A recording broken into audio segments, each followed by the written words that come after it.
and welcome back to Dark Skies 2078. This is pickup game number 2 of Series 1. This is entitled Danger-Mortis. Last session doesn't matter in these games. So we're just going to go ahead and get right into the situation at hand. First, we're just going to have everybody, I think everyone's played with everybody. Some of you haven't played in Dark Skies 2078 because we just started it. So I'm going to have the people who were in the last game go first. I just want a light description of your character, starting with, oh, I see the switch. Morgan.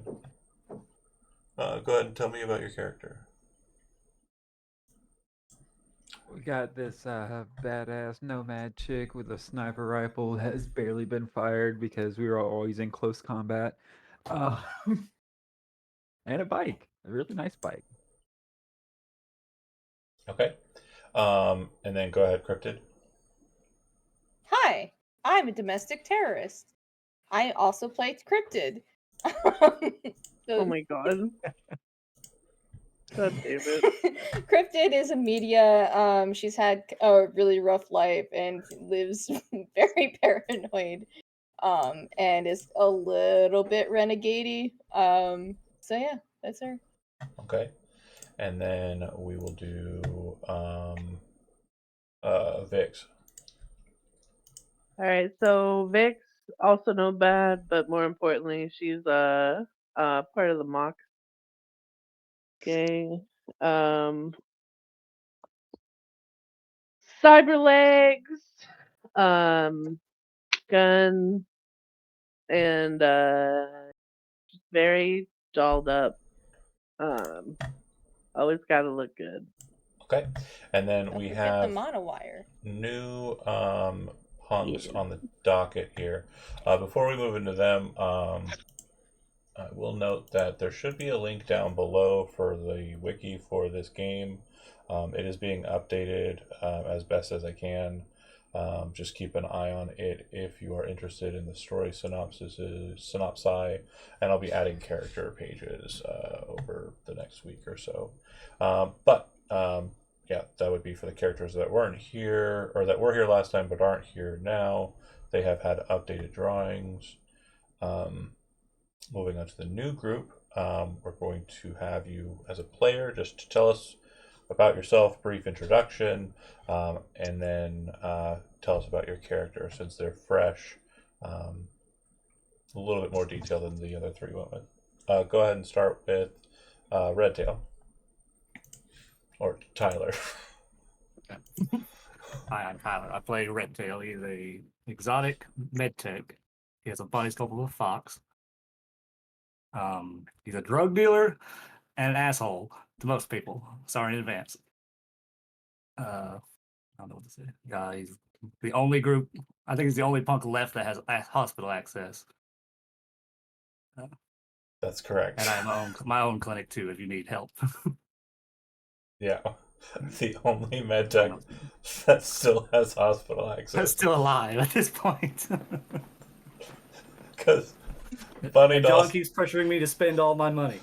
Bunny Doll said, "I don't want to be affiliated with hospitals. I just want my own little clinic." And I'm like, "All right, cool, fine." And then Buzzard died horribly. We'll go ahead and do a new character, or sorry, the other returning character.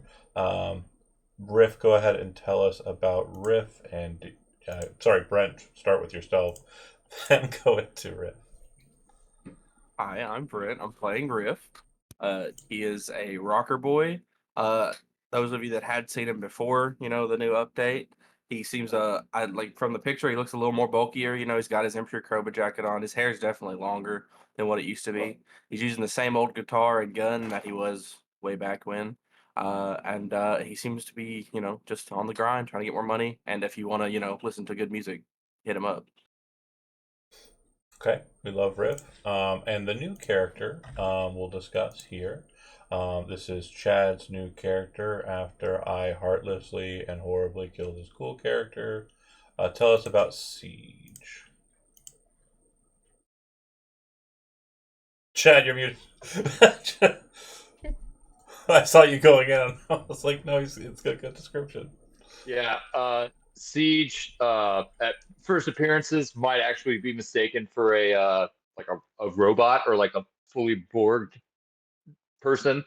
Um, but he's a roughly 6.5 foot tall Slavic gentleman of indeterminate origin, who's just layered up in all kinds of armor and carries a gun that probably weighs as much as some of the smaller characters. Um, yeah, he looks like an armored vehicle with legs. And for those watching at home, just to specify, the gun is a Constitution Arms Defender, which is a light machine gun that's utilizable in the video game, but does not have stats. To break it down simply, it is an altered Tsunami Arms Helix from the book. The Helix in our story is a bit more connected to older Helixes. The Helix in the 2045 or Cyberpunk Red book, in my opinion, is a little lackluster for a thing that's supposed to be pelting out shotgun shells. So, yeah, it's a very sufficient LMG, and very much the Buddha. Okay, you were asked by a contact in your listing known as Aries in your contact listing, to meet at a bar on the corporate plaza known as the Dicky Twister. The Dicky Twister is a staple in Night City. It's kind of one of the places that are like the underground gems, places that are pretty well known to people who are street level. It is a gay bar, but in Cyberpunk and specifically in Night City, these kind of like there are definitely associations and haunts where the people of specific communities will kind of go, but a gay bar in its like parlance in setting is not something that is as kind of present, because most gay bars are open to have people who are allies come to a gay bar. And there's like a distinction because they want to make sure that people who are bigots don't enter into those establishments. And despite this being a dystopian future where corporate people kind of stamp on the poor, and destroy the livelihoods and souls of just humanity as a whole, there's no real bigotry amongst people who are on the street level, because there's no time for it or sense for it, which, again, say what you want about Cyberpunk, as horrible as it may be, at least we all understand we're being fucked. It's open even this early in the morning because you would be told to meet there at 9 a.m. in the morning on Saturday, the 15th, I believe. I'll double check my notes there. Day's not terribly important. I think I was saying the wrong name of the day or wrong day last whole game. But yeah, it is the 15th. Who would arrive? Go ahead. I will say that if this is just like a meet, like if he's not like showing up to an actual combat situation, he's not going to be like he's basically going to have all his gear in like a carry-all, like a like your typical like army pack out bag. Yeah. And he'll show up just in like street clothes. Okay. So you would arrive probably most punctually.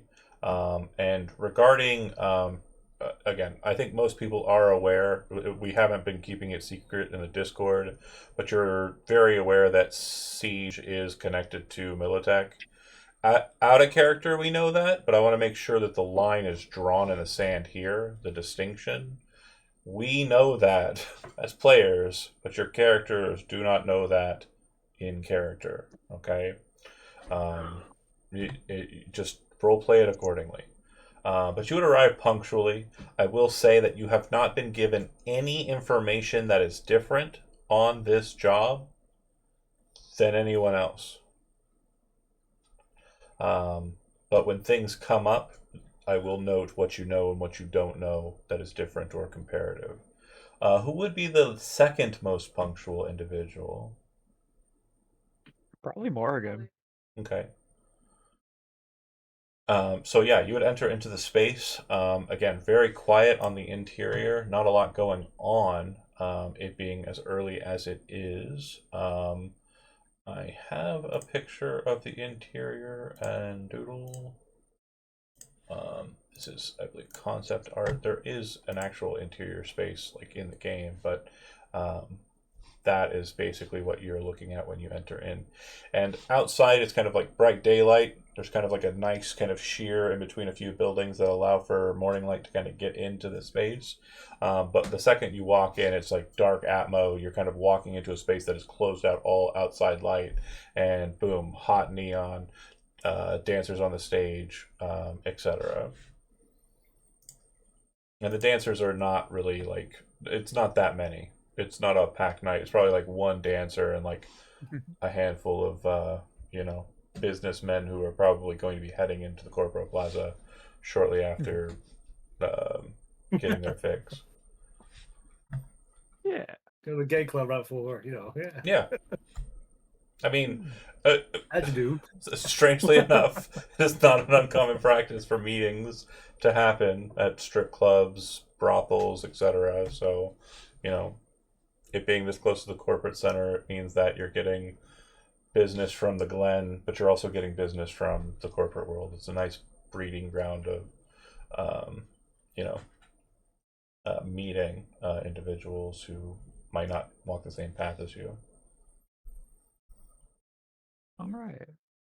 Okay. I assume we had a picture of who we were meeting here, right? No, actually, you were told to meet in this place, and as you're kind of walking around, not sure what to do, you would see that there's one other individual in the place that looks equally out of place and not sure what they're supposed to do. I don't think Siege has any like hang-ups regarding sexuality. I just think he doesn't know where to go. So like he walks over to the bar. Go ahead. Yeah. Go ahead. I mean, yeah, that'd pretty much be it. Is like he shows up and he kind of stands around awkwardly, and then he decides to go inside, and then he stands around awkwardly, and then he goes to the bar. Yeah, the guy at the bar says, "Well, hello there, tall, dark, and handsome. So, can I get you anything?" Beer. He pours you a beverage, and then Morgan, you kind of move over and see that this individual is probably someone that's a part of your job. Cool. I'll walk up and order a shot. Okay. Who would be the next most punctual? Probably. Or both of us, I guess. Sure. If you're all arriving Yeah, at the sure. same time, that's fine. You kind of cluster in. Some of you will recognize each other from the other job. Some of you will recognize each other from other jobs.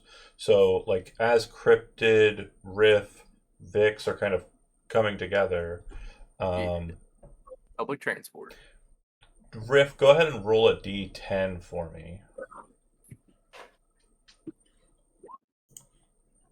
Okay. So yeah, you're not terribly familiar with like you're from Watson, like you do hang in Watson, but you mostly hang with like the rocker crowds. So you're kind of fucking with like Maelstrom, you're kind of fucking with like, the corporate and like, hardcore scene. You've probably played at Dicky Twister or come here to see people play. Sometimes the strip stages are turned into like a rock venue. So it's up to you don't really recognize Vix. You do know, though, that she is a member of the Mox just based on the whole fucking fit. Yeah. I gotcha. Just everything. All of that. The vibe. And Redtail, you enter into the space. You've worked with Cryptid before. You've worked with Morgan before. You've worked with Riff before. Vix and Siege are the standouts. After a fashion, when it starts to look like you're kind of a tourist kind of group, the bartender will say to you, "Are you here for the meat, honey?" To Siege. Oh, he's not there. No, I'm here. Okay. He's kind of sipping his beer, and he I'm not exactly sure what details of the job he received. If he received any details on who he was looking for or who he was supposed to be meeting up with. So Ares said to meet him here. Oh, okay. Then yeah, I'm assuming that's the meet that the bartender's referring to. Yeah. Yeah. So he kind of, while he's still like necking his beer, he kind of nods. Then the bartender will kind of hint to each one of you in turn to meet over at the table on the far side. There's kind of a partition and like a back area. It's not a separate room. It's just kind of like a enclosed booth. And you kind of head over that way. When you enter into the space, you will see that there is a younger gentleman wearing very nice looking kind of fashion who stands up and kind of brushes the hair out of his face as he kind of sees you. And whoever is kind of first in line will kind of walk over and offer his hand to shake. This individual looks like this. And he'll say, "Hello, my name's Johann Yevnesky. Pleasure to meet you." Yes, it is. Now, this is a Too very bad. interesting point. I want to Yo, make sure fuck. we very Yeah. quickly realize. There are probably 2, maybe 3 of you who are currently yelling at the screen, "That's not Johann! Shut the fuck up, you're a lying hooer!" I want to make sure it is very clear. I've done the research, and the only person who has a chance of even remembering a Johann Yevnesky is Riff. So, I want to make sure that that is clear. And, Brent, that's up to you. If you can recall, you can recall. If not, it sounds We were familiar. doing one job with him, I think. Yeah, it wasn't a lot. Didn't we get him killed?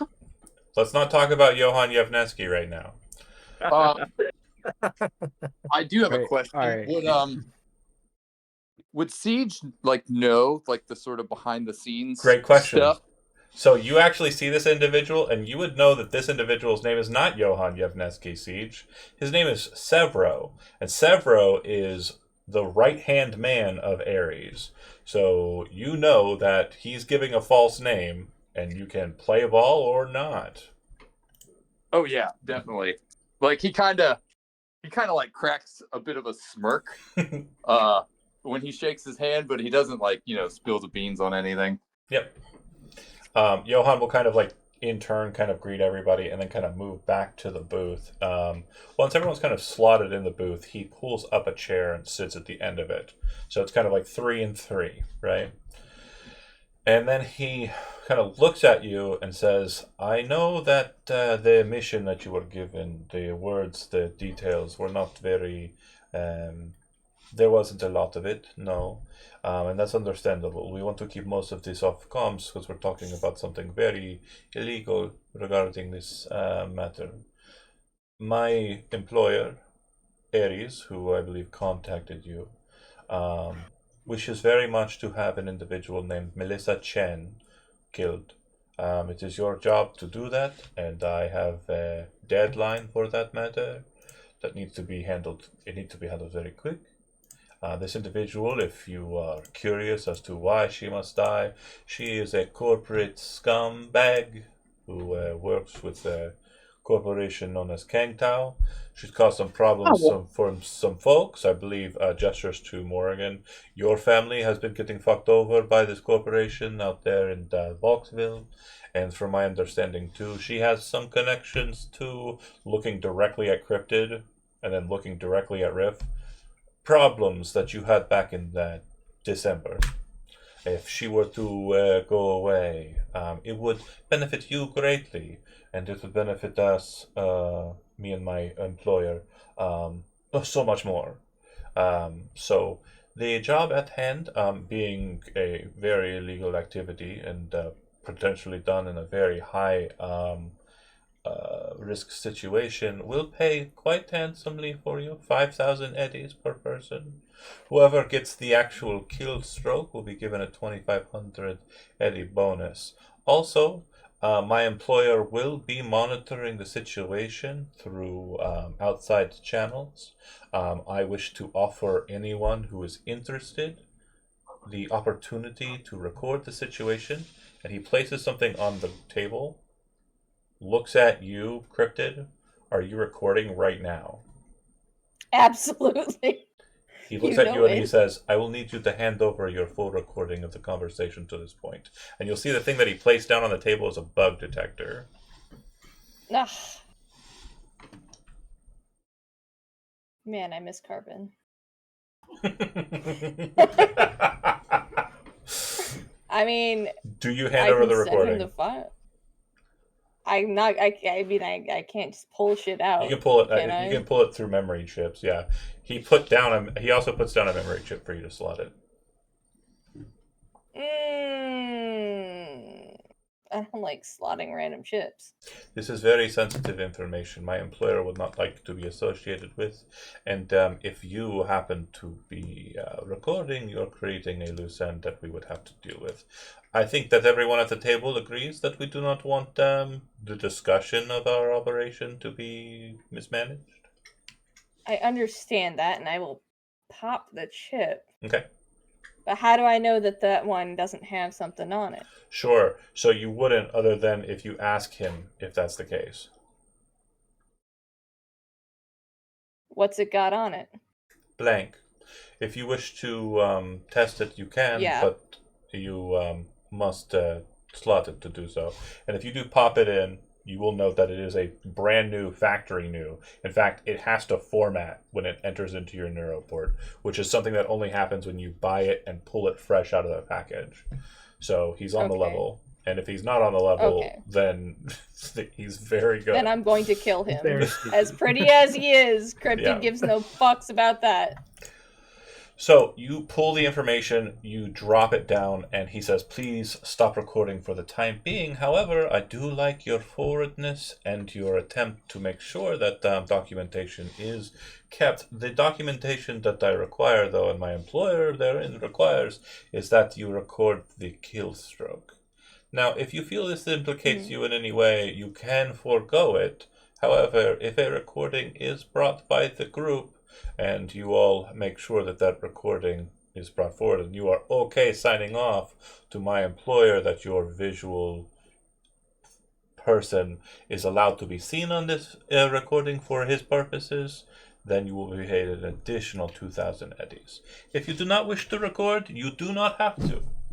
However, additional money is additional money. That said, I believe that is all I have, except for the specifics.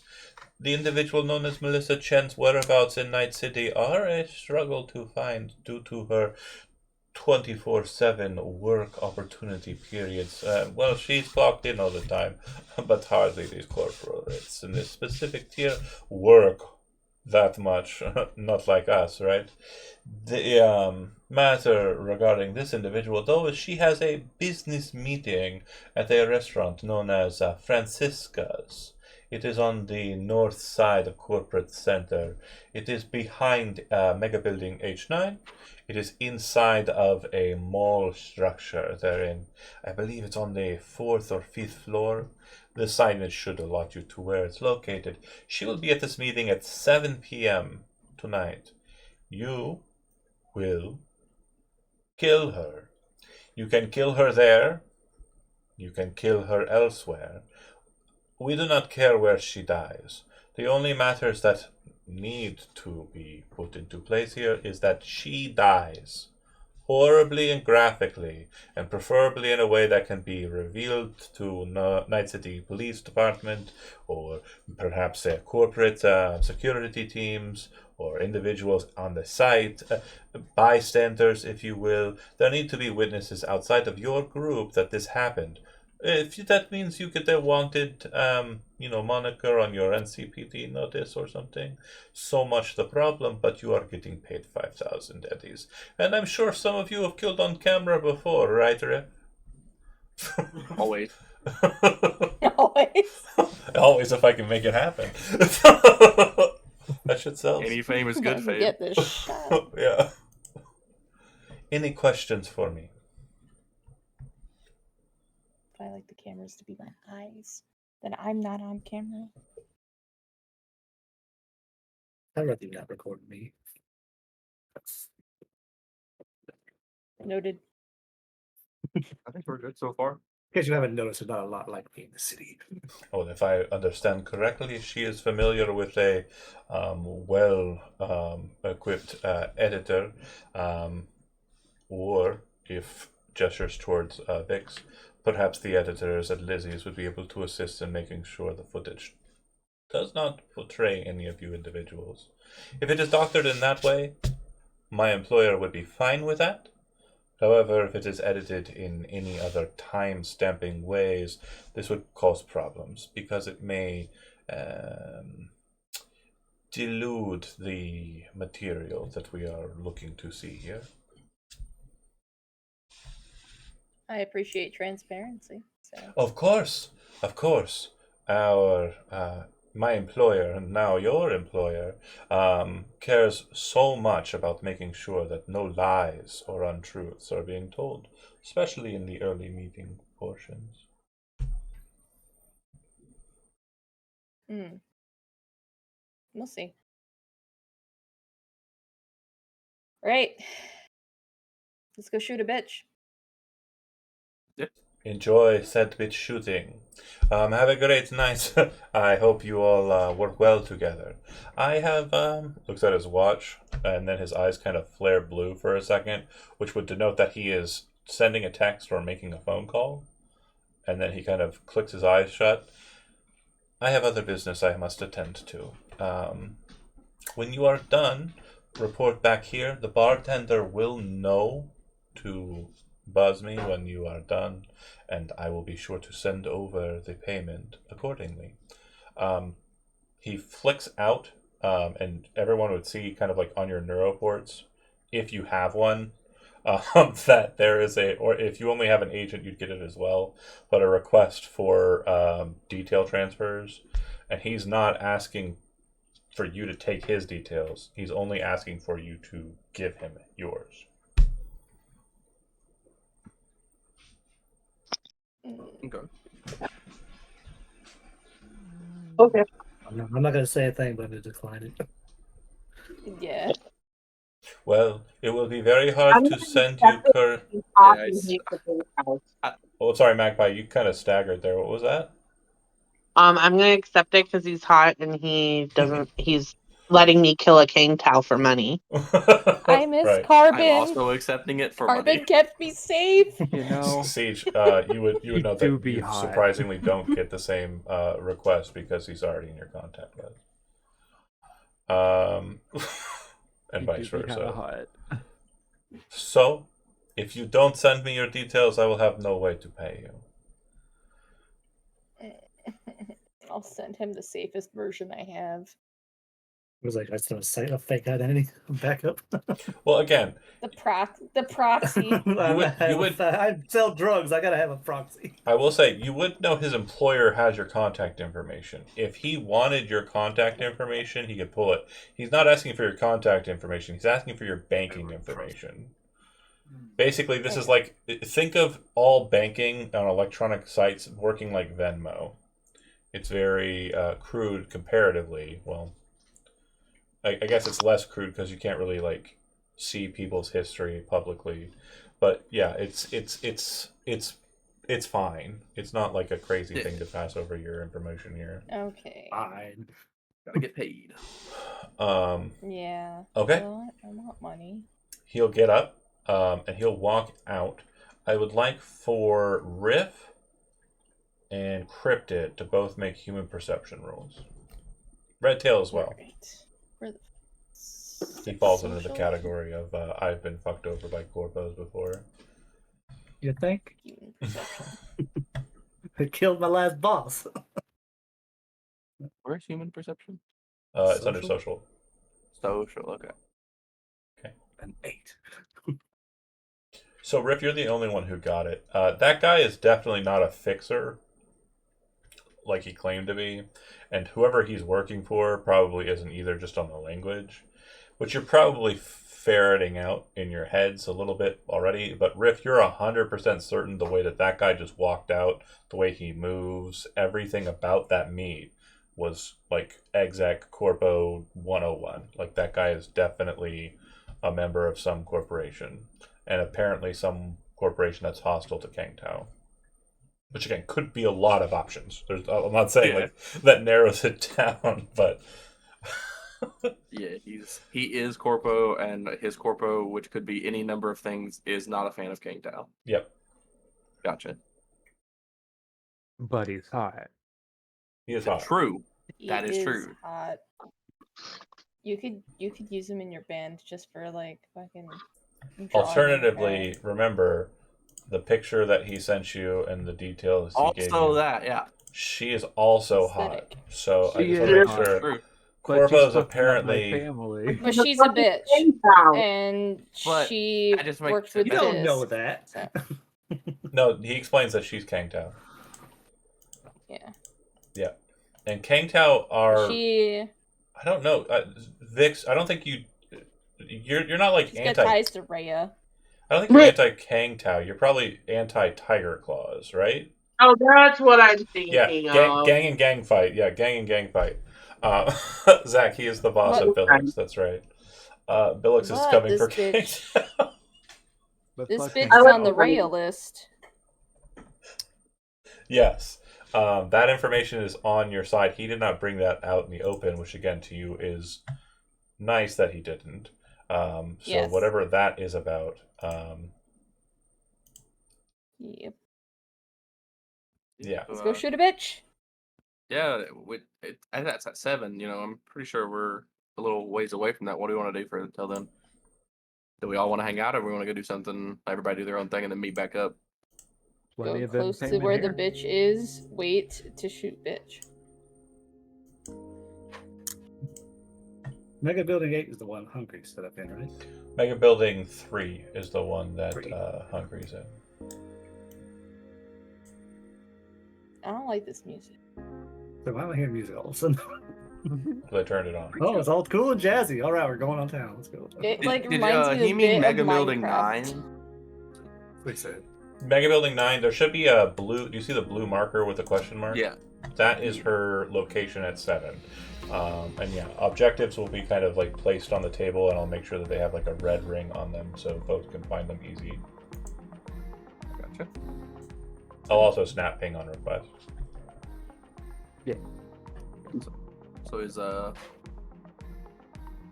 is group splitting up and doing our own things, or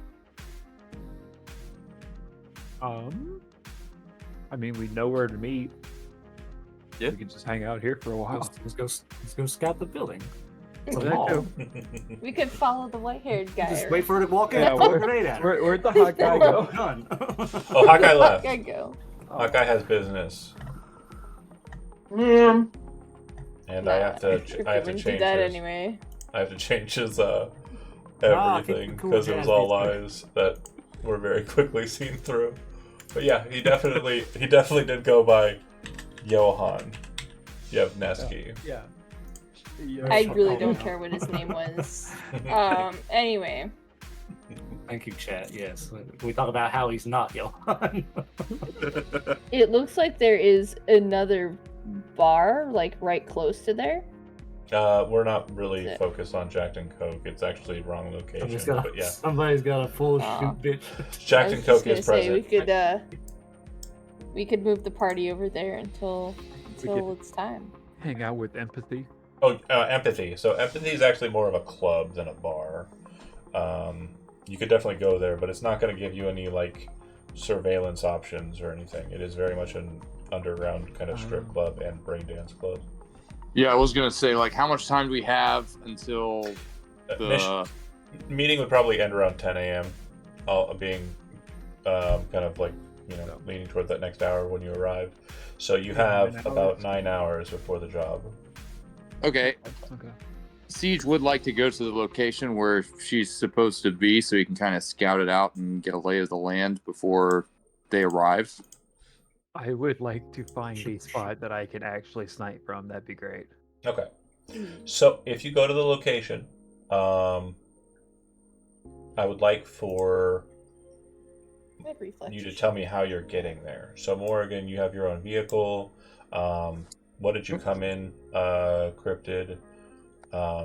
Everyone else, how did you move about the city? Oh, sorry, Vix, you also have your own bike. Public transportation. Public transportation.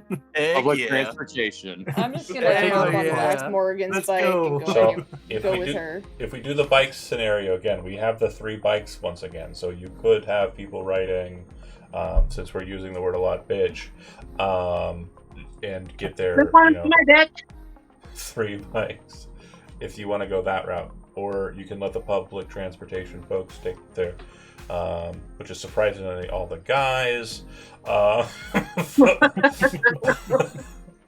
Very funny. So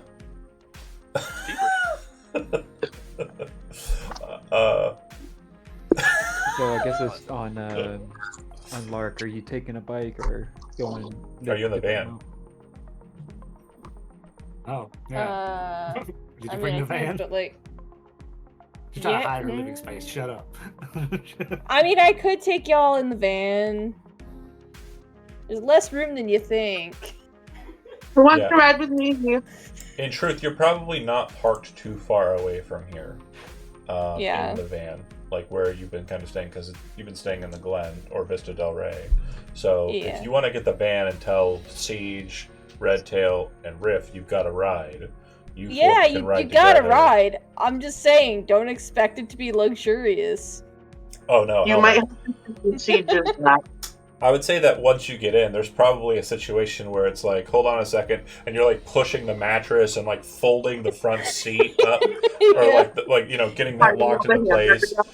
You're like, leaning the bike the other way because I have a dirt bike in the back of it as well. sure. that Well, limits the dirt bike kind of space. fits in like the super bike, but yeah, you have like it all folded out and it's like folded in, and there's like, you know, like XXL burrito wrappers everywhere. You're just chucking them out, and you're just like shut. Okay, but on my dashboard, there are little chibi dolls that I made from scraps of clothing that I found in dumpsters that are dedicated to Elmano, to Mooney, to Buzzard, to, was it Zip that was there? Yeah. Who else was there that night? That was it. Those were the ones that died. That was it, yeah. The 4 of them sitting on my dash. So in the van, based on the kind of cluster in the back, normally it would be able to fit a total of 8 people, but I'm going to say it only fits 5 because the back is filled. Who's got shotgun? Me. Nope, I said first. Well, so Ladies first. Vix, are you riding with I them know or are her, you I don't riding know on your you. bike? No. I'm riding my bike. I'm Yeah. kidding. Oh, So then Riff? No, dude, I'll take your bike. Don't worry about it. I think Riff gets shotgun because I need somebody who knows Sure. music to run the radio. Okay, and then Siege and Redtail in the back. I assume Redtail kind of goes in first and Siege kind of like big bag and everything kind of locks in next to the door. Very door gunner-esque. And yeah, big bundle.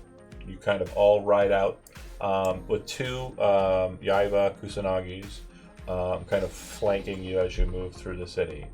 You take the corporate center roundabout to make your way north past H9 onto Road. And Francisco's the restaurant, Trattori, it is not visible from ground level. I know that a lot of people here have played 2077, but I'm going to go ahead and just kind of describe it. And some of you will be able to visualize it better than others. But in the corporate plaza area, there are a lot of buildings that have a kind of series of doors that are access points to a larger building. And the building's facade is just complete flat black. There's no windows in the corporate plaza or no apparent windows. And for these buildings, what the issue is, or what the sitch is that they have kind of armored windows, and then in the interior, they use crystal dome technology to be able to see outside. So they're not real windows; they're like TVs of the of the outside. So there's no sight lines on the exterior. What you would note is that there is one parking space for this kind of mall structure area that the restaurant is connected to. There are plenty of opportunities on the other side for you to try and get higher access, but again, not being able to immediately ID the target and their location visually can pose a problem. You'd effectively be shooting blind or requiring sight lines from someone on the interior to kind of create a, a match point or kind of like a highlight point for that individual. Okay, how about What if- this? Okay. Tactically speaking, what is their, like, what would be the sort of, I guess, like, delivery route that her security detail would take, like, as far as them arriving? So this individual is about the same tier level exec-wise as Violet or Letty or Johan when we saw him. This person's not high tier. They don't have a security detail. Okay. They are very much either going to be driving in on their own. Probably 2 steps lower than Violet. Yeah. They're possibly driving in on their own, or they have team members that they're going to be going in with. They do work for a security detail, though. So like what if we pretend Riff has business in there, and we're his security detail, and we lie our way up there? So it's a restaurant. Like if you want to go It's a restaurant. if you want to go, if you want to go check it out, like and see if you can get a seat tonight, like you want to get in there, that's absolutely doable. I like the ruse idea, but it's super my security detail. This guy with the long hair, this weird chick. You know what? That Fox dude over there. Yeah, that's what. Hey, he's a rocker. He needs to go in Not style, that big guy okay? with the backpack, though. Not him. He's not with us. There is a large amount of people kind of walking on the streets when you kind of get out. Again, it's Saturday, so some people take Saturday as their day off for the week. What you would notice, Riff, is like as you're kind of looking at street level, is that this is not your scene. You have fucked around downtown, but it's like 6 blocks west of here, like over like Chandra ways, Dino's bar, all sorts of crazy stuff kind of over in the downtown area. But this, I think you've been to Francesca's before at Letty's request, so that might help, but like you know from experience, unless you're being invited here, it's typically not your vibe. Yeah. Unless you want to change clothes. Yeah, this was the restaurant that Reggie blew up with grenades, right? Correct. Okay. Wait, do I play dress up the So, do you want to try and find a clothing store and change your attire to look more the part, or do you want to just roll in there and try it? Okay, so do we think me going in dressed up is gonna work? Yeah. Well then, Absolutely. Just because I think it might let me use personal I grooming, mean, I'm only gonna do try this that. because I want to play dress up with a rocker. Okay. Also that. So you Also, I have full faith in Riff. So yeah, absolutely. You search around briefly, and you would find that there is a Jinguji, which is a very high-class store for clothing, just south of you, like close to the circle, but not quite on it. And if you'd like to go there by yourself, you can go purchase some clothes. I think the most ideal spot to ambush her would be between them getting dropped off and them entering the building. Trying to get them in the restaurant is going to be, I mean, they're not going to have anywhere to run, but there's going to be like a lot more problems outside the scope of the mission that could. Let's pause for a second. I have a plan. Well, no, hold on. Let's pause for a second, because I do like where the conversation's going, but let's actually put a scene to it so we understand what's happening in the world, okay? So the van pulls into the garage, or into the parking garage, okay, and parks. Door slides open. Siege kind of pops out and kind of looks at his bag and is still kind of thinking, do I get dressed or do I wait? And then the two bikes roll up and kind of park nearby. You've got Morgan sitting on her bike, just kind of chilling nearby. You've got Vix kind of sitting on her bike, kind of probably straddling the front and kind of looking at you as you're all talking. You have Siege sitting outside of the vehicle. You have Redtail kind of sitting inside the van, and Cryptid kind of leaning against it, with Riff sitting in the passenger seat looking out. Good scene. And then Siege says, after we're discussing the dress up Riff kind of steps out and kind of like pulls his hair back, is looking in the rear view, kind of like, do you guys think that this will work? Like, do you think I can pull it off? Up or down? He's like, Hair damn, I up? really let myself go over the winter, didn't I? Front or no Shit. front? Front or tail? That's a lot of hair. It feels great when I'm headbanging. Half up? And then Siege is like, I don't think we should attack him in the restaurant.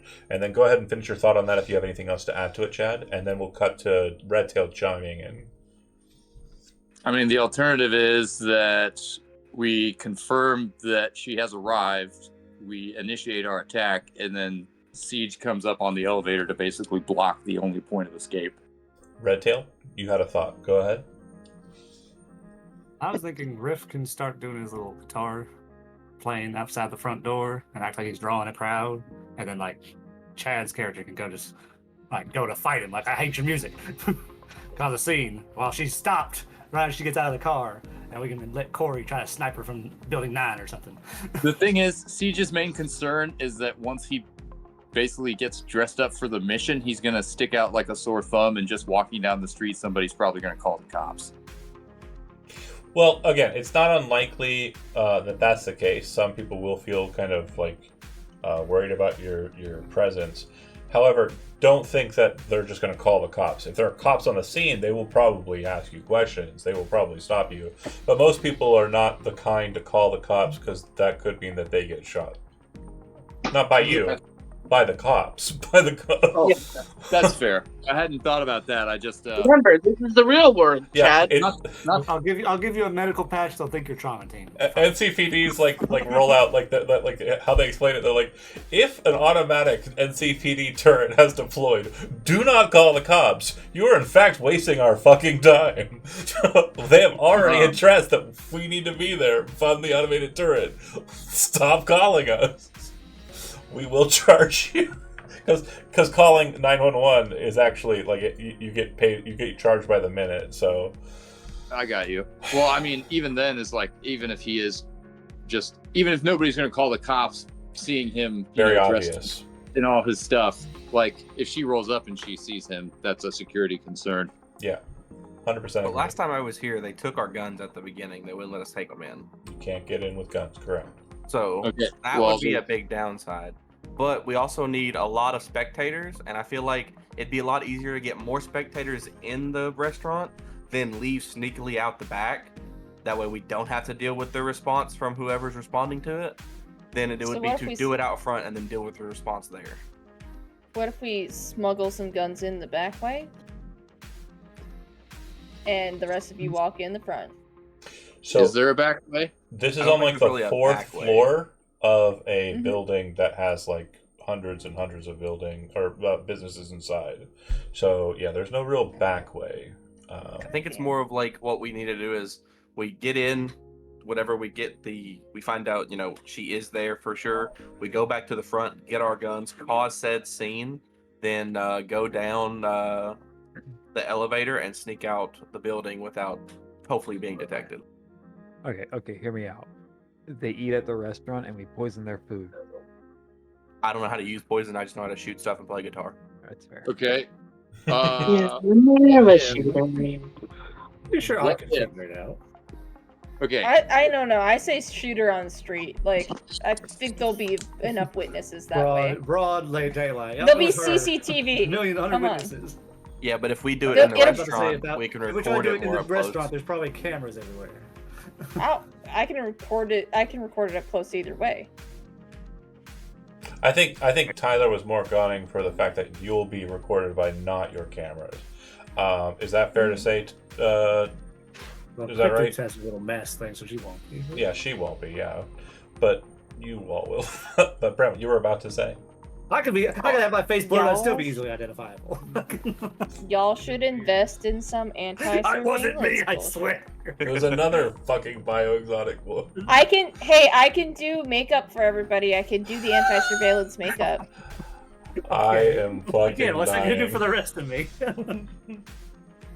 It's like Stuff my tail up my jacket. No, Hold on, get over here. no. She does the full thing, right? And for some, magically On the like, helmet. you look Okay. you look like Groucho Marx, right? Boom, slammed it out, right? But you still have a big ass foxtail.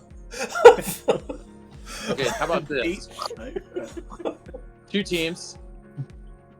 One team goes to the restaurant, leaves their weapons with the other team that's going to be waiting. The team that's in the restaurant can confirm when she arrives and when she's there. And when you communicate that to us, we will come up, essentially blocking the elevator or presenting an obstacle between the target and the point of escape. And then when we basically arrive and start the show, we'll have your weapons and you can get them. Now, until you actually start shooting, there's really no reason for them to assume that you are, you are there with the aggressors, which would be us. So you don't necessarily have to worry about being unarmed or being a target. We know who we're there to shoot.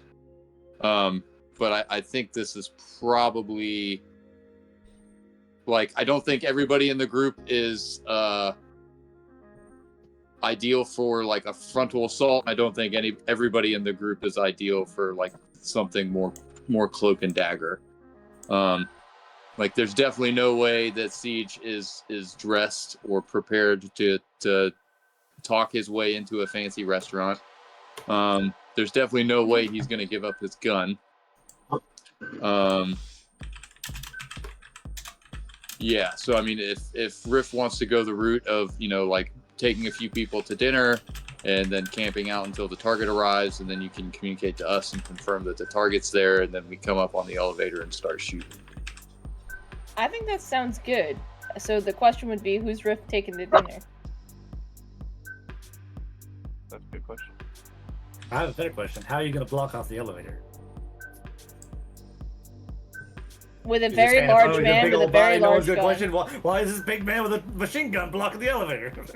Well, I mean, once I get there, what are you going to do to get me out of your way? Pretty sure it's a take the stairs kind of day. How have I Hey, been? take the stairs. Elevator's down. Security. I could try to pull off a nice right, backstab. Chad, I need you to explain Around. all of that with a Slavic accent now. Anyway, Bunch of people. Riff, I'd like to go with you because I think having eyes on her the whole time would be a good thing. Yeah. So yeah. Stopwell's got the right answer. Cloak and fragger. Cloak and fragger. I'll walk by and put a grenade in her purse. Cloak and I'm so fragger. sorry, dear. Keeps walking. Boom. I mean, So- if we're giving up our guns and stuff, I still have blades in my arms, so Yeah, I got a snake in my mouth. Combat cybernetics can be deactivated by area location. So there's ways I'll to be kind of cause. Full on is, go I ahead. plan to shoot her in the head. I plan to shoot her in the head. That's what I'm going for. Yeah, that's my thing. That's like my I'm gonna signature. get close and shoot her in the face.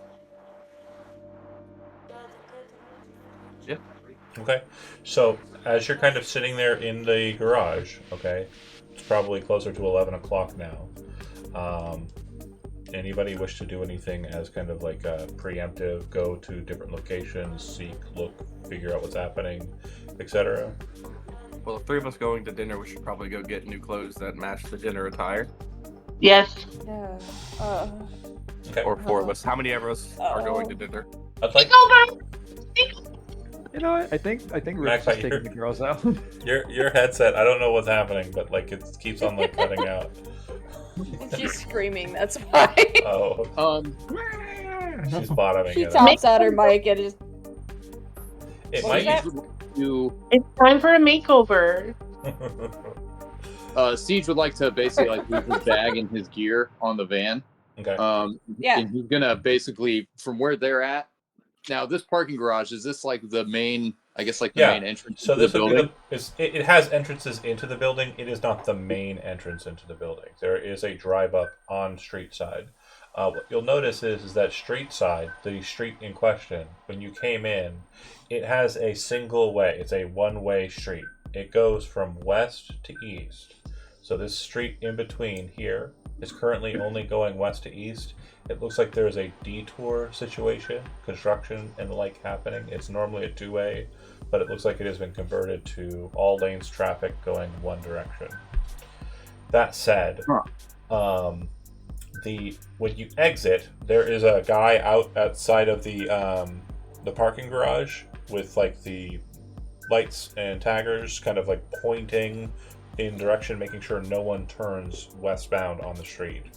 It looks like traffic actually picks back up in a two-lane way on the other side, and just on the corner of the street, which is probably about half a block away from the actual entrance, and probably about half a block away from the entrance to the parking garage, there is an NCPD patrol car at where the detour begins, at where the construction effectively begins, and he's got one of like the stop paddles, and he's kind of making sure no one enters into this lane of traffic. It looks, no one enters into specific lanes of traffic. It looks like the construction is happening kind of over here, and it looks like there's some construction also happening on the foundation basin of Mega Building 9. So all traffic is eastbound. If she were to come here, she is going to be coming from an eastbound trajectory. And she'll either be stopping out in front of the place and being dropped off, or she'll be pulling into the garage and parking inside on one of the... Yeah, that was going to be the next question. That like, so this one-way street goes by the front entrance to the parking garage. Yeah, so it goes by... in sequence, it would actually go by the parking garage, then by the front entrance. Oh, okay. Well, parking garage is western. Yeah, so this one-way street would probably be a good place to set up the ambush, but I think the whole one party in the restaurant confirmed she arrives. That would be like a much more fish in a barrel situation. Another thing to think about. Go ahead. If somebody could stay with the van until we have confirmed that she is in the restaurant, we would know whether or not she went through the parking lot, perhaps. You definitely cannot park on a low enough level for you to tell if everybody's going in, because the first two levels are for employee and staff only. If you were to park on the third level, you would know if she goes higher than that. If you see her, it would be a perception check at that point with a pretty high DV. You'd have to be looking into everybody's car creepily for hours or however long. Because again, she might be late, she might be early. You don't know for sure. At least an hour. That said, understanding traffic as well, when she leaves this place, she will have to be going eastbound. However long she goes eastbound is just dependent on where she lives, which you don't know. Otherwise, this would be an easier job. Oh, why don't we just wait until she fucking leaves and then kill her on the road? Nah. If anything, No, I'd rather be able to get up and close and personal. I will say, but for Magpie's point, I will kind of make sure that she, understands that's not a bad choice. I will say too, with this crew specifically, but I will say that that's not a bad backup option just in case. Mm-hmm. I believe in our ability to run her down on our bike if we need to. Oh yeah. Yeah, I mean, if it comes to that, I think we can do that. But there's like multiple opportunities before that becomes an option. Before we start, like I was saying, Siege would basically like to make the trip up to the restaurant just so he can like personally put eyes on like on the space itself. Sure. And his basically his game plan is he's going to go all the way up to the restaurant. He's going to walk into the restaurant.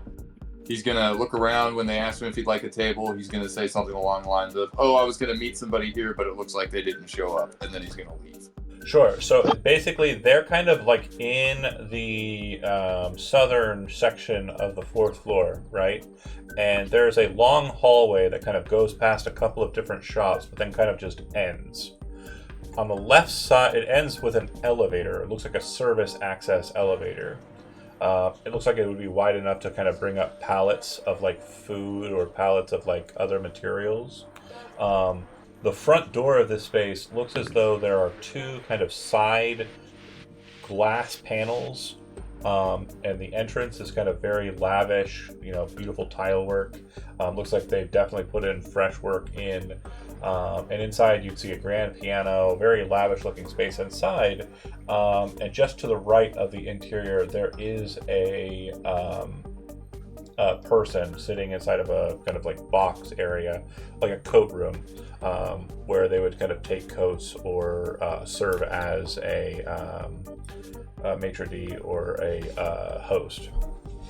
So you're saying that like basically the wall facing the hallway that leads to the front entrance of the restaurant is partially glass? Hold on a second. So this is what I'm talking about here. And yeah, it looks like those panels on the side of the door, they look like they can slide into the wall, so that they can open up wider to allow for food and shit to come in. So their front door is also serving as their loading area. That makes sense? I got you. Yeah, I was thinking that like, part of this wall was glass. No. Yeah, no. It's just on the exterior, in like beautiful neon lights, it's the name of the place, Francisco's Trattori, and then there's like pictures of their menu and their food. That's cool. So that means they won't see me getting off the elevator. Well, so this is all the kitchen. I don't have the elevator's nowhere near here. The service elevator, one you have gotten access to, that's the only one that's close to here. I'm only concerned about like this is essentially like the main entrance, right? Yeah, you bet. Yeah, okay. And that's like the only entrance to the restaurant. If you kind of go in and go, "Oh, sorry, I think I got lost," and then back out, make a perception roll. Nope. Hey, stay down, kitty.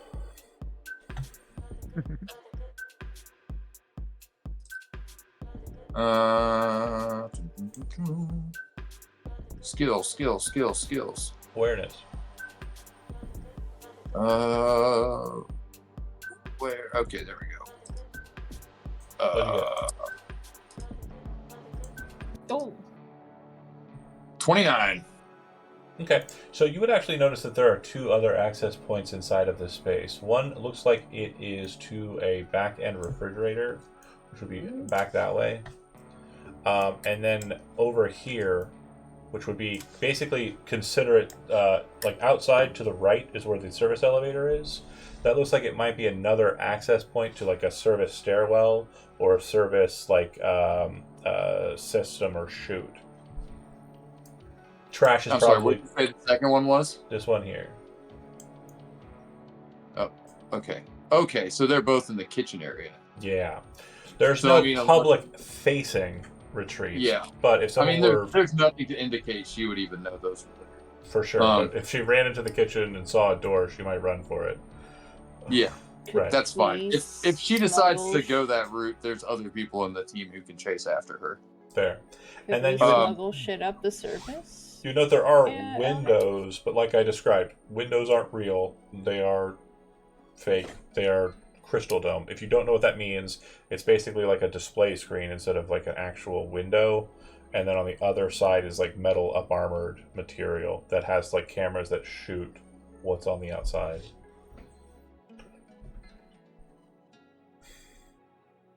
And yeah, before you walk into the place, if you do have any weapons, like not even at the point of access to this restaurant, at the entry into the mall, you're buzzed if you have a weapon on you, and you're flagged. And you would understand what that means.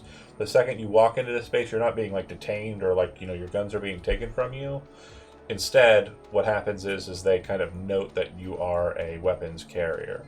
So it's probable that cameras are like locked onto you, and their like system's kind of paying attention to you.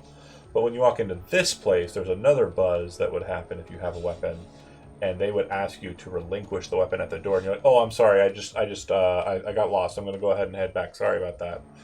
And that's basically how that he was would played. he would make the trip up there in his street clothes. But then after having a look around, he goes back down to the van and starts getting dressed. And if you don't have guns on you and you're just in clothing, like if you don't even have like combat cyberware, then you're fine. But if you had any of that, it would have pinged. So that's what he does. So basically, what Siege is going to do is after doing that, he heads back down, explains to them that there are other entrances, exits, but they're in the kitchen. They're like employee accessible. We're gonna move to the dress up club. So who is going to go get fashion done? I guess I am. Yeah. So it's Cryptid, it's Riff, and it's who else? Vix. Okay. Vix, yeah. I need to make sure they all look good. I really don't know what's going on with your mic, Mac. It's driving me insane. You need what? My headset is dead, so I have to use my phone. Okay. Oh. Yeah. Well. What did you say though? You said you need what? Says that you're going to change clothes. I need to make sure that you all look good. Gotcha. Yeah. So what I will say Sure. is, when you get to Jinguji, the cleanest cut outfit that you can purchase, and they kind of are doing the snooty, like, who the fuck are you coming into my store kind of situation. But then that person gets pushed aside, and you would see that, like, another person kind of takes over, a manager type, and then is a lot more kindly, and seems to be someone who understands money is made on the streets, and sometimes people will want to do a glow up. So he's kind of thinking, okay, maybe jackpot here. These people are brave enough to walk into this store. If you want business wear and you want to look like you belong in this district, the cheapest outfit you're going to be able to purchase to make that happen is in the ballpark of 1,500 eddies. I got it. If you want to buy really nice clothes, like stand out but designer shit, like Jinguji brand, or they're also still referencing Angelique Boutique, which is a local Night City brand that does really high-end, kind of retro style, high fashion. We're looking more in the ballpark of 5,000 eddies. How deep are we going, guys? I'll do it. We're doing the You basic stuff. Don't for sure. spend 5,000 when you're getting paid 5,000. Listen, Yeah. this is what I have. What Well, I'm wearing is basically what I have for clothes. I have a Diamond Gong T-shirt, but other than that, you're looking at what I've got. This is What my I- outfit. I ain't got I'll take 5,000, you but I to could Goodwill definitely later. We'll be fine. I could drop 1,500. Yeah, I mean, the job's gonna pay more than 1,500, so. I'm Like definitely down. I can do 1,500. I could do 5,000. Riff and Vix, what are we going for? I'm doing 1,500. 1,500. Yeah. Okay. Okay, then we'll do 1,500. So what you're getting isn't exactly like the cream of the crop here with the 1,500 business wear. We're talking like pretty standard stuff. You're pretty sure, like Riff, once you get dressed up and you're in the suit, you saw 7 or 8 other guys walking around like this with like briefcases or like, eyes blue, talking on the phone, trying to sound important. You definitely feel like you have been skinned of your rocker hood and slapped into the flesh of a cog.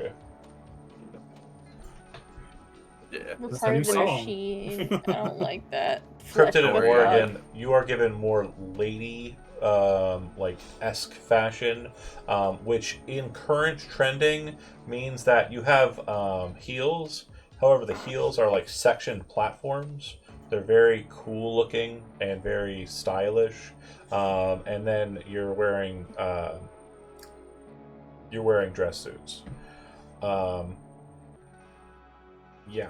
They don't seem to inhibit your hate it. mobility. They do not seem to be any problem. Hate it. However, what they aren't is armored. Yeah, Yeah. hate it. Oh, God, Definitely I ready hate to it get my so old much. clothes back on. Okay? So you have your bundles of clothes. You pay your 1,500 eddies, and you head out. Cutting from you to, we've got Redtail and Vix. Vix, you were not going in getting dolled up because, again, there's really no hiding the tattoos and the face paint. Which, again, why would you want to? Always rep the colors. But Redtail and Vix, would you two have anything that you want to do while they're plotting? I'm gonna go into the 4th floor and look around. Okay, so you'd probably move around with Siege, but not directly with Siege. Kind of keep your eyes separate, and then we'll regroup after you're Yeah, done. I let him go into the restaurant, and I'm just looking around everywhere. Yeah, absolutely. He's definitely not going to Cryptid's be gonna do. good. Cryptid's gonna do her old suburban life makeup. It's like you're about to broadcast the news again. You're like, I'm gonna be on the scene Exactly. as a reporter, like the street reporter again. Jesus Christ. Part my hair in the middle to make it look Redtail. not shaved on the side. Redtail would probably have been the asshole while you were like Johnny on the spot, like reporting. He would have been the person that ran over and said, "Fuck her right in the pussy," and then run off. Sorry, it's a meme. It's. I'm sorry. Forget it. I'm canceled again. Whatever. So, Redtail, when you're kind of searching around, are there other questions that Chad didn't cover that you're wanting to ask? Not really. Okay. I mean, I was gonna ask where if we could figure out where the service elevators come out at on the 1st floor. Great question. So what you'll realize is that it appears that the service elevators are only accessible with an access key card, which you do not have. It does appear that they are on every floor, except that on the 1st floor, you cannot find that elevator port, the one that connects to that, because the area that it appears to be connected to appears to be a very large warehouse with security access doors, automatic turret dropouts, and it also looks like there are Arasaka security guards on staff, basically maneuvering about. What you'll notice is if you walked into the mall with a gun and are anywhere near there, they kind of start doing like a waddle and kind of like slow walk kind of towards you if you remain or linger too long. What kind of shops we got around here? Let's see. But if you two would like to roll a perception check at the scene to get an optic on it, if you fail, before you make the perception roll, before you decide to make the perception roll, I want to make sure you understand that this does have a risk to it. If you roll too low, like terribly so, you will cause the Arasaka security guards to notice you're looking. So with that in mind, you can make the perception roll for this on the 1st floor or not. Chad, will you take the perception roll?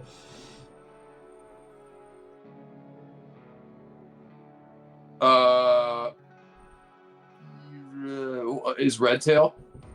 I like that. No. Redtail says no. I mean, if he's not gonna take it, then I'm not gonna take it either. Fuck, Alright. fuck those Arasaka. Well, he's gonna just message you. I mean, I'm just saying, if they Watch want to it. throw it down, we'll fucking do it. Oh yeah, baby. I 5th think you've floor fought for Arasaka before, have you? Depends on what you mean by My fight. crew is dead because Just saying, have you ever fought Arasaka before? Siege just goes, duh. Duh. Nah. Okay, he's German now. Nah. It's the same. So you two scout it out as best you can. Vix is Magpie. Is Vix doing anything in particular while gussying up and recon? She's gonna speak through me for a second because she said she's Oh. listening, though, if anyone asks. So Okay, well We'll then see I if she won't types keep anything to me. bugging her. Then I'll just say that she's scouting the outside since no one is currently doing that, and if she can, go Okay. ahead and make a perception check. If not, I will throw it for you.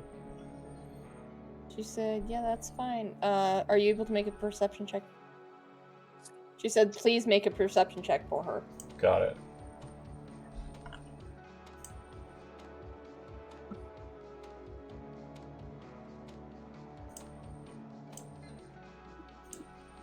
Oof. Okay.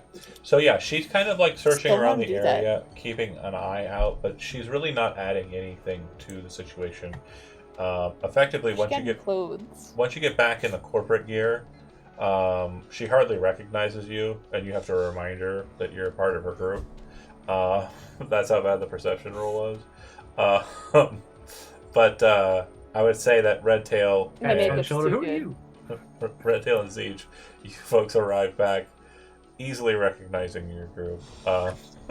Vix is just silly, and then This reinforces my thought of not doing it inside. There's an entire Arasaka security team in there. Then we're not going to come back down the elevator. Well, I mean, it could be like this because either way, it's like no matter which approach we take, like walking into that building with weapons is going to draw the attention of the Arasaka security detail. It sounds like that's probably going to be our biggest problem with this whole mission. So it could very well be that it just ends up being Siege getting bogged down in a firefight with Arasaka while the rest of you run around the building to kill this bitch. Or, That's fair.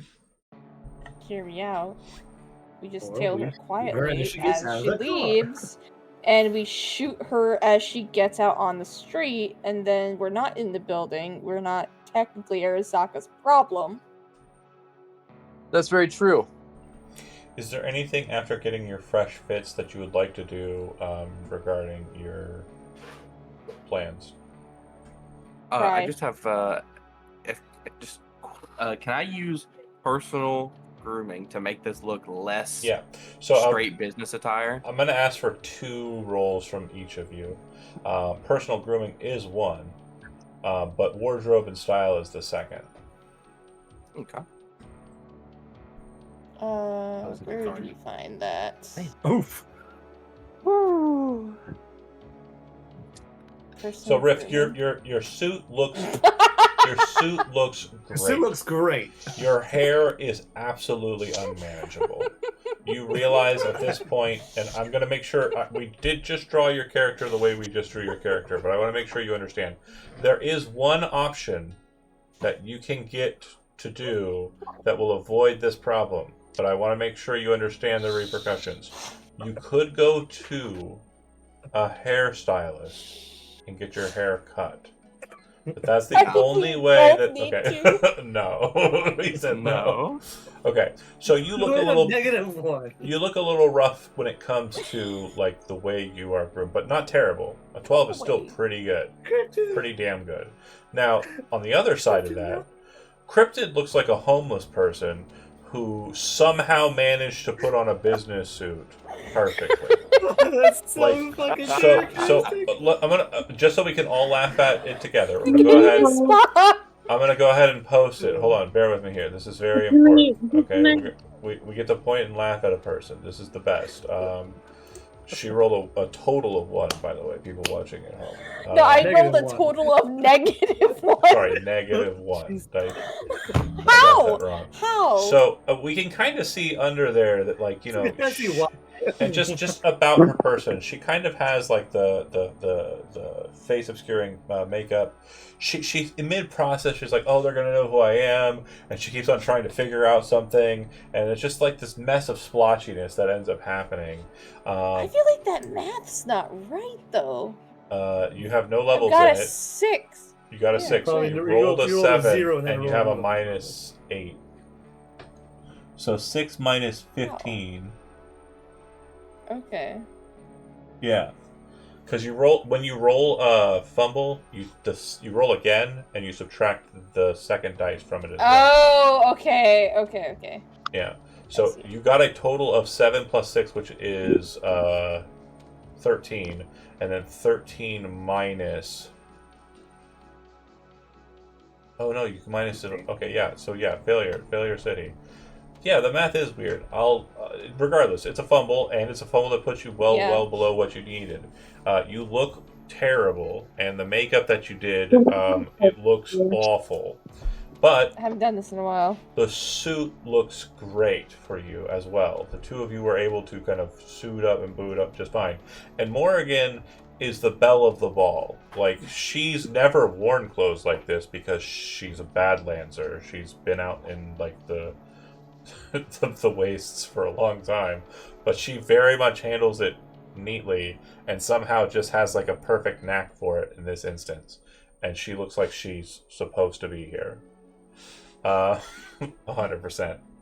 That said, would you folks like to go and get reservations, or are you just planning on showing up at 7 and hoping to get a spot? Definitely probably should get reservations. We should probably get reservations. Okay. So when you go to the restaurant, the lady at the front will say to you, "Hello, welcome. We are already booked entirely full for lunch, so there won't be any seating available." And you can see that the room is full. At this point, because in the internum it would be around noonish. There won't be any seating. Apologies. There are other restaurants on the lower floors and some on the higher floors, and of course the vending machines, which he says kind of directly to Riff and Cryptid. If you want to check those, very affordable pricing. I'm gonna reach for my gun and realize it's not there and just let my hand fall. We'd actually like to make reservations for later on this evening. Oh, I do apologize. The reservation list is quite full as well. Make a human perception roll. Everyone who wants to, who's present. Okay. No need, though Riff is in the conversation, so you would tell that she's lying. I'm not doing great. Cryptid is I'm here. sorry. This is my third one I've rolled tonight. So Riff, you know she's lying. There's definitely availability in your mind. There's no way that's the case. Yeah. Morgan, you're kind of like feeling mistreated, but you don't know if there really is or not. It definitely feels like she's being an asshole. But Riff, how would you like to respond to the vibe check that you just rolled and she failed? Oh, look, I know that some of us, and he points at Cryptid, aren't very good at dressing up, but I promise I will have them looking way better when we come back this evening. Great. We had a really busy work morning this morning, and it has been hectic to say the least. Go ahead and make a persuasion roll, but I want to ask you, is there anything you add to the persuasion roll? Wink, wink, nudge, nudge, hint, hint. She works in the service industry. Money. Money! That was No, yeah, exactly. A cheeseburger. Yeah, Riff will add Can we put a deposit down? 100 eddies. Okay. You put a hundo down on the table and slide it over and say, "We'll have her looking nice." She looks at you and she takes it, puts it into her pocket, looks down at a tablet, flicks it. What time is best for you?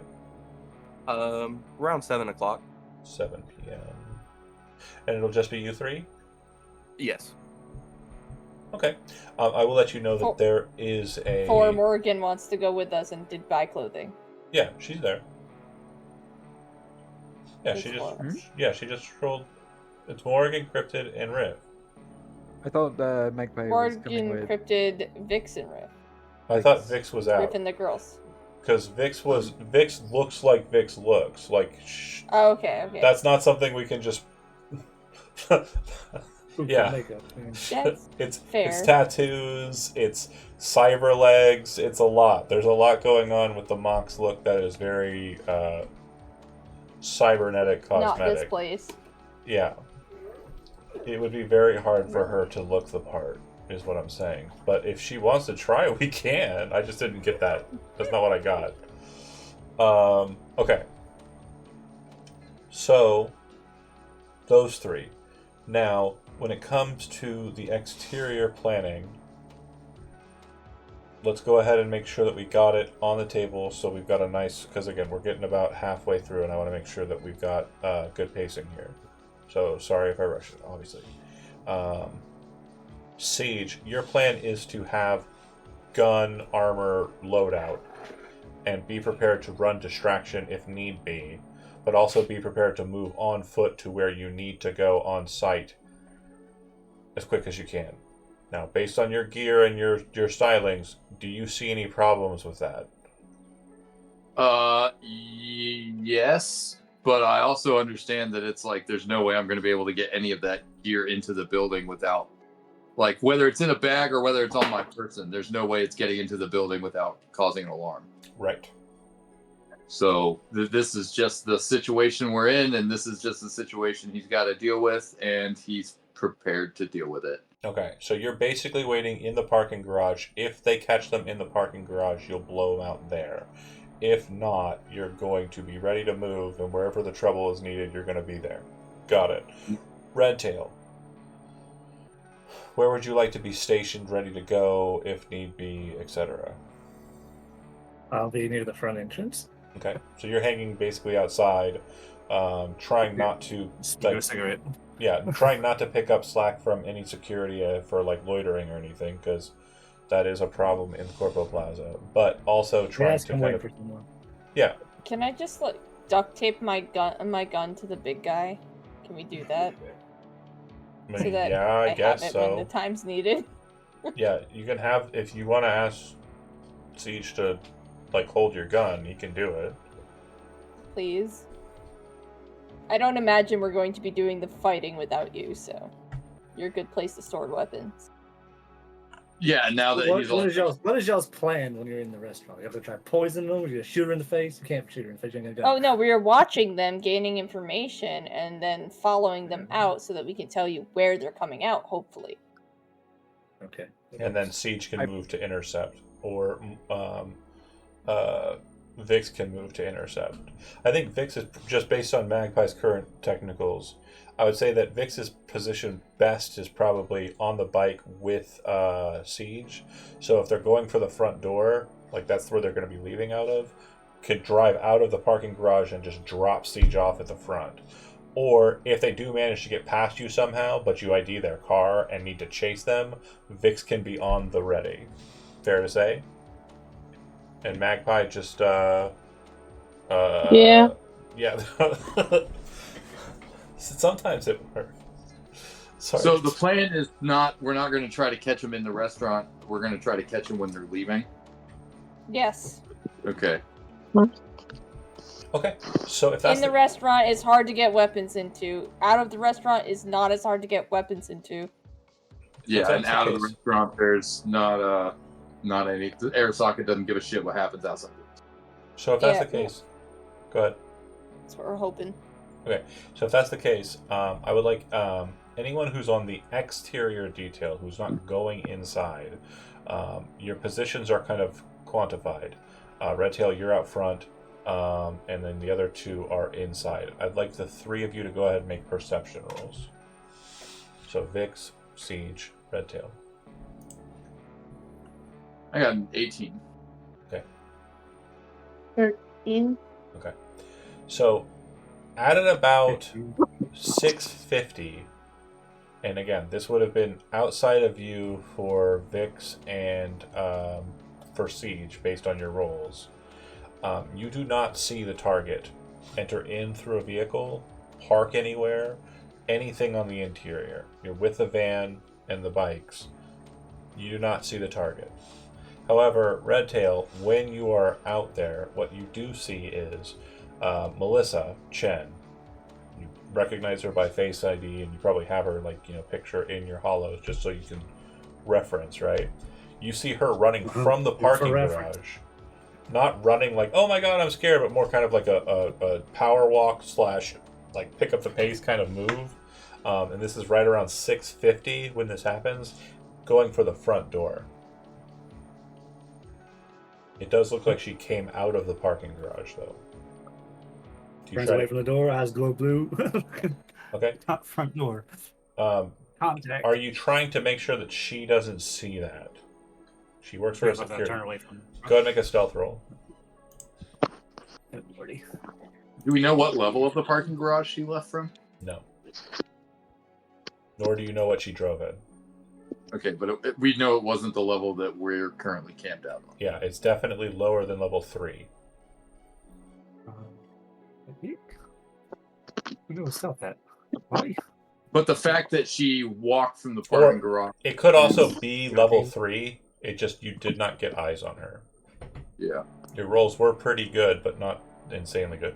Okay, so you kind of like see her coming and kind of move your head to the side with a cigarette and kind of blow the smoke up as your eyes flash blue for a second. You're pretty sure you concealed it, and you say, "I've got eyes, she's entering now." And then at that point, Cryptid, Morrigan, and Riff will move into position to kind of enter into the restaurant.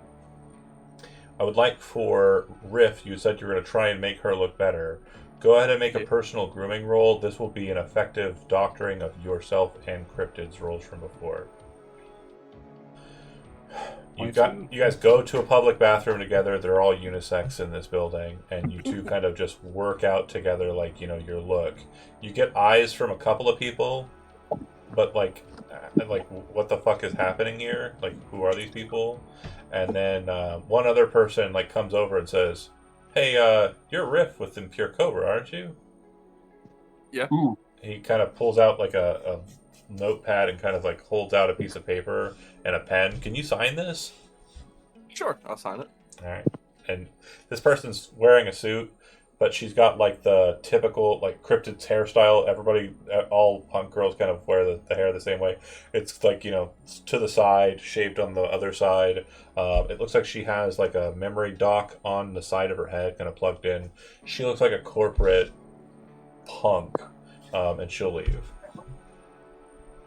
But she recognized you. She kind of banters and says, "Oh yeah, I remember seeing you over at 7th Hell. That shit was awesome." And then leaves. Yeah, my favorite Thank you. band. It's my favorite band. So, what I love about this, the very fun part about this, is what happens after that lady leaves and what she's going to do. Very, very funny. But you three enter into the space and kind Here of comes the punk girls. head into the Okay, club's location. coming. So, what you will note is when you enter into the space, there is a neuroware processor connect. Like, it seems like something is trying to kind of log into your head as you're kind of making your way up. And it's basically identifying via scan any combat cyberware that you have on your person. Riff, there's a request to deactivate your combat snake.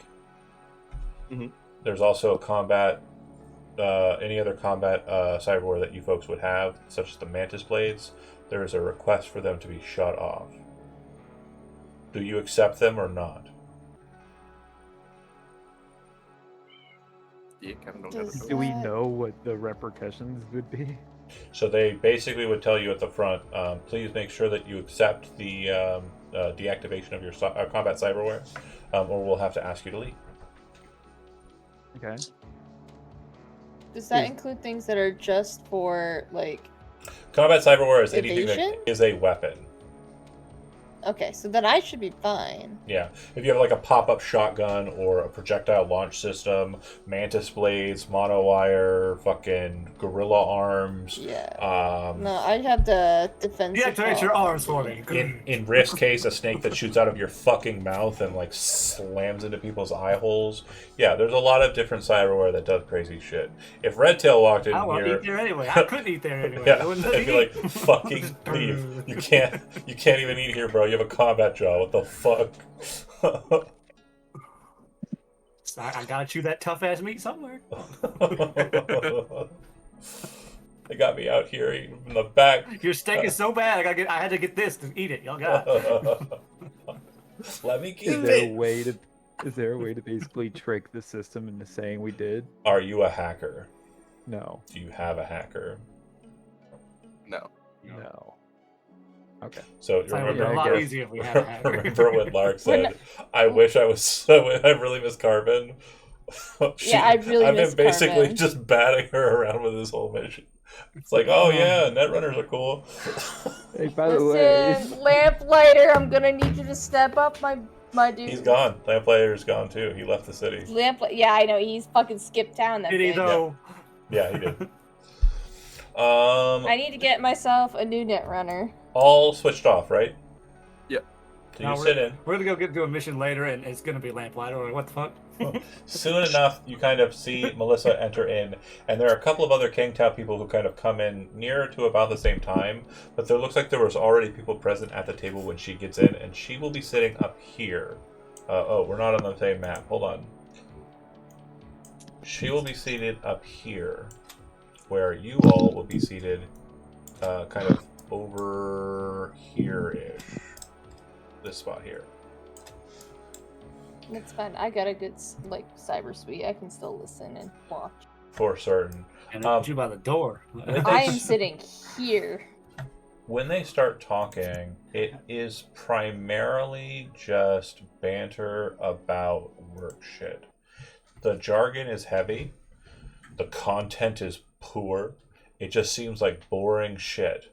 But what you will notice is that it does seem that Melissa Chen is as bored as you are about the discourse.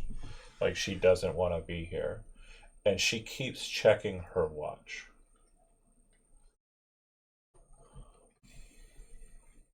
Cool. I don't think she'll tolerate this place much longer. Okay. So, real quick, I'm presuming this is probably going to take a while. Yeah. So, would that give us time to sort of explore the other levels of the parking garage and see if we can find any? Well, her car's not going to have like a big old sign on it that says Melissa Chen's car. No, so, but I It's think not going to be her license plate. Melissa Go ahead. Go Can ahead. I see her car? Chad. Go ahead. I was going to say there might be some security guards or like Sure. employees hanging around.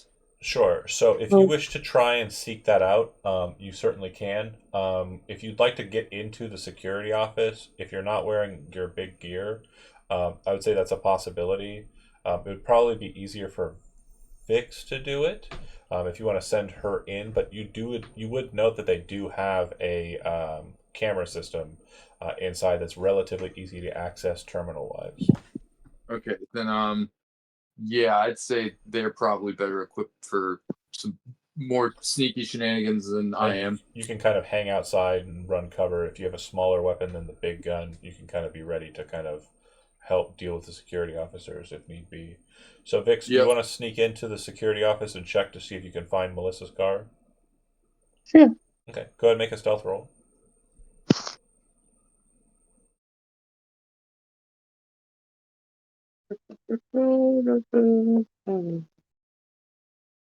Okay. 18. Now you're able to kind of breach into the security kiosk setup without anybody being alerted as they're kind of dealing with people driving in and driving out, and are very busy. And you get to the security cameras where the cameras are kind of entered in and entered out, and also showing different levels of the space. Go ahead and make me an electronic security roll. The DV is very low. It is 7. But this is to determine whether you can find very quickly driving in and see if you can find Melissa Chen's information. Absolutely not. So you get to the computer terminal.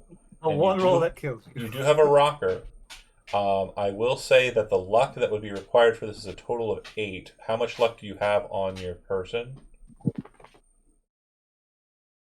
2.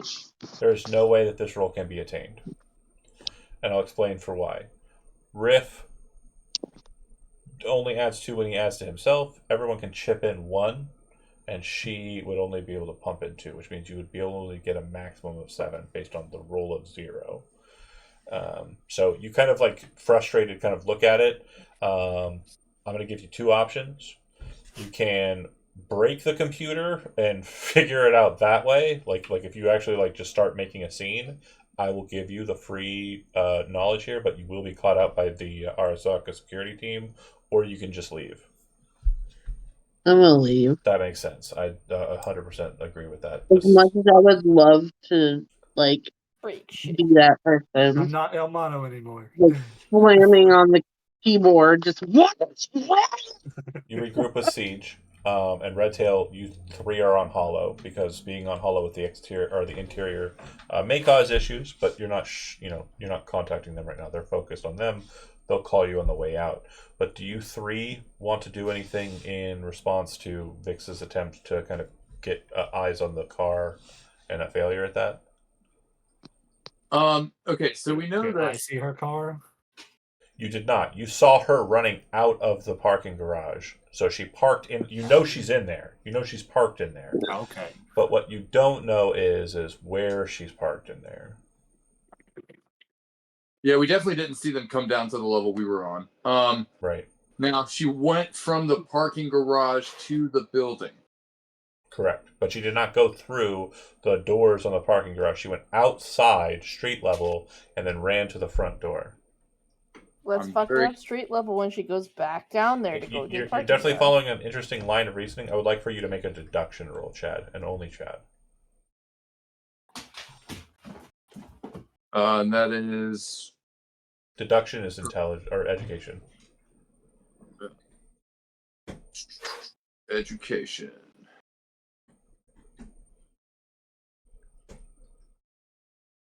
And if you roll Shim another can be- one, I'm gonna freak the fuck out because you people keep rolling ones, and it's. I got a Okay. 12. So Not your bad. presumption is that based on that, it is very likely she is parked on the first floor, which is supposed to be where the security officers are parked. All the cars are variant and different. You don't see any that kind of stand out, but she definitely had to have parked on this floor. And there's no there's no like direct access from the first floor to the building. Correct. That's why it has to be that one. Okay. Cool. So who's driving the van? Currently, it's Cryptid's. I don't know if she left the keys behind or not. I think she said Okay. I would have left the keys with the big guy that has the guns. Yep. Is there any way that Siege could put himself in a position where he's like between the building and the first floor, but not on the first floor, so he's not raising an alarm? So basically, like if she were to leave the building and try to get back to the first floor of the parking garage, she'd have to go through him. Yeah, 100%. Doing Okay. so in Park armor street with big side. gun is going to be, obviously going to draw eyes, but like you said from the Arasaka detail at the garage, but there's only two guys in there, so Okay. if you go full kit, if you go full kit, if Yeah, you're just yeah. if you're just going down there without the full kit, you could definitely just go down there, no problem. Would it be less suspicious if I went in the van? So you can't park on the sidewalk, and there's no parking street level. That's why we have the parking garage. So you won't be able to put the vehicle between the parking garage and the building. They're connected. They're one building. I got you. And there's nobody else out here with me?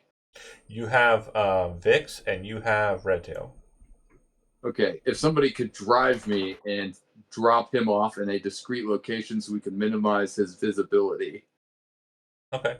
So if that's the case, Oh, if you're gearing up and getting in full kit, that'll take a little while, not a whole bunch of time. But go ahead So and he would have done that basically by the time when everybody else was going to the restaurant, he was sitting in the back of the van kitted out. Got it. So then Redtail could drive, and then Vix could stay ready to move with the bike, or Vix can drive. She's a better driver. Yeah, he would communicate Okay, that it's sort of deduction, and then he's like, "This is where we're gonna get her." And so he's like, just drop me off here, and he's I don't know, maybe like hiding in a dark corner or behind a pillar or something. Yeah, there aren't too many of those out on the on the open front, but you can kind of try to mingle and not be super noticed, but you're still going to be pretty clearly visible. She's not going to miss you as she's running towards the space, is what I'm saying. Let me try and make sure that. Miss her either. Yeah, maybe, but the street side. Yeah, let me make sure you folks understand. When you come out of the door, if you're leaving the door and moving towards the parking garage in reverse order of how she came, right? The building is completely just a flat facade with some advertisements on it, okay? Then there is an opening down the way, maybe half a block or half a block away, where there's the opening to the parking garage. At that spot, there is a guy who is like making sure people who are leaving the parking garage are going the right direction. And this looks like an NCPD officer. Okay? There are 2 Arasaka representatives inside of the security kiosk, but it looks like most of that shit is automated, right? To let people in and out of the parking garage. Parking garage goes through the first level, and at the back end starts going through a kind of spiral ramp. And then there are cars parked on the first floor, cars parked on the second floor, and you're parked on the third floor. So there is no divide, there's no alleyway, there's no space. It's literally like the front of a mall, and then straight to the door, or straight to the opening. When she came in, Redtail, you would have seen her come out of the opening of the parking garage, just like running across the street, and then moving onto the sidewalk and up to the door of the mall. Make sense? Is there like an alleyway next to the No. parking garage? There are no alleyways. Oh, They are the please. same building. I'm talking about further down the road. Sure. Construction. Yeah, and you're kind of milling, but I was thinking I could put like a smoke grenade under the engine of the van. So he was like, "Oh God, it's broken down. I'm just pulling this alleyway here. Don't mind me." That's not a bad idea.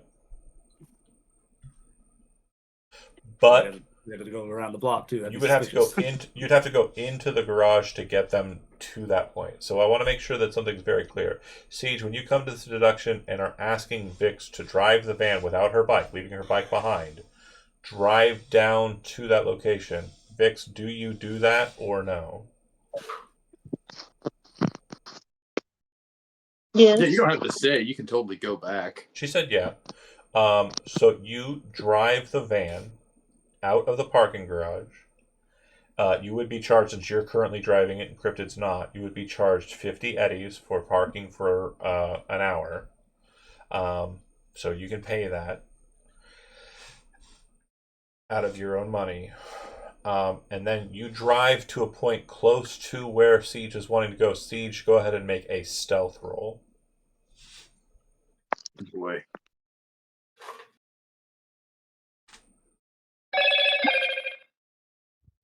I got an 8. What's that? So actually, let me. Yeah, I'll just take the 8. That's fine. Yeah, you don't have a choice. You already said the plan. I'm telling you to roll because you're enacting it. You don't have to get to double back because you rolled shitty. No. I was deciding if I wanted to spend luck on it. Oh, right. You can. Nah. Okay, you pop out. You move over to the wall. You stand in position. A lot of people are kind of regarding you. Before anything else happens, though, we're going to cut back to the scene up top because that took some time. So, Redtail, you're on one side of the opening. We'll say the right side.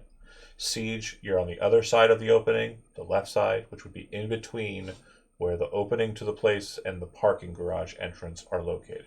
Okay? And then, Vix, you're heading back in this moment to your bike in the garage. Which, again, you're charged for exiting the location. You're not charged for entering. So, with that being said, those who are watching, you would see Melissa Chen get up. It looks like she's basically been omitted for the conversation for the last 5 or so minutes. And she says, well, I have some important meetings tomorrow morning, so I should probably go get some shut-eye. I'll see you folks around the office later. Thanks for the meeting. I really appreciated it.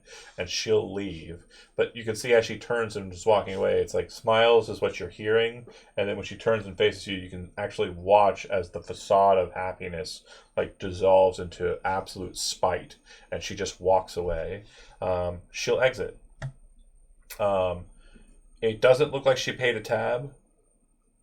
You folks would have been forced to order, and you have your food and have ate some of it at this point. Yeah. However, you have not received the bill. That means that someone has to stay or you are committing a crime. I need to follow her because I gotta keep eyes on her. But I'll totally Venmo you for my food. I'm sure I could catch up to y'all. If Riff can just send me some money because I am not that. I mean, I Yeah. could give you the money for my food. Do we know how much the bill will be? Just from like what we ordered. Based on the pricing, it's probably going to be in the ballpark of about 550 eddies for the whole meal. Okay. For everybody, A no. piece or Total. Oh, yeah. Total. Okay, cool. The one Okay. check, it'll be 550. I'm Yeah, assuming okay. you guys tried to order the low tier stuff because you were. Yeah, Ordering the lobster bisque. Well, yeah. again, the bisque is pretty cheap, so it's fine. Man, That I dude's love a good gonna bisque. say something about left something in the car and get up and leave. Okay. So then we're leaving Morgan behind to pay the bill. Because of the transactional agreements and like the tossing of money in that quick segment, because again, Morgan didn't have the cash, you would have taken a little bit. I need you to make 2 rolls for me. First, I need you to make a stealth roll because you're trying to shadow her without being caught out. And then I need you to make a track roll. Alright, where is stealth? DC on the stealth is way lower than those rolls. And then go ahead and give me the And track then roll. where's Tracking. tracking? It Is should that be under under awareness. awareness? And I just need one of you to get the DV8, so we're good. Definitely both of you are able to kind of keep pace with her, even though she got ahead of you a bit. She moves to the escalator and starts heading down, and it's like a series of escalators that kind of rotate down, and she'll make her way down to ground level as you're making your way directly behind her.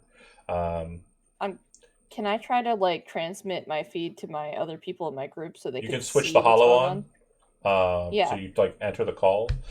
You won't be able to video direct. Like it'll be very kind of spotty because again you're in a secured location, but the phone call is allowed. And they would know that she's on her way down now. So then it looks as though that situation on the ground level is that Sage will be getting into play. Redtail moving to the other side to also be ready for the movement. Okay, and then Vix, you got back to your location because you couldn't have just stayed there parked. So you are getting out of the van, locking it up, and getting in onto your bike at this moment. You can be down there in like 10 seconds at most.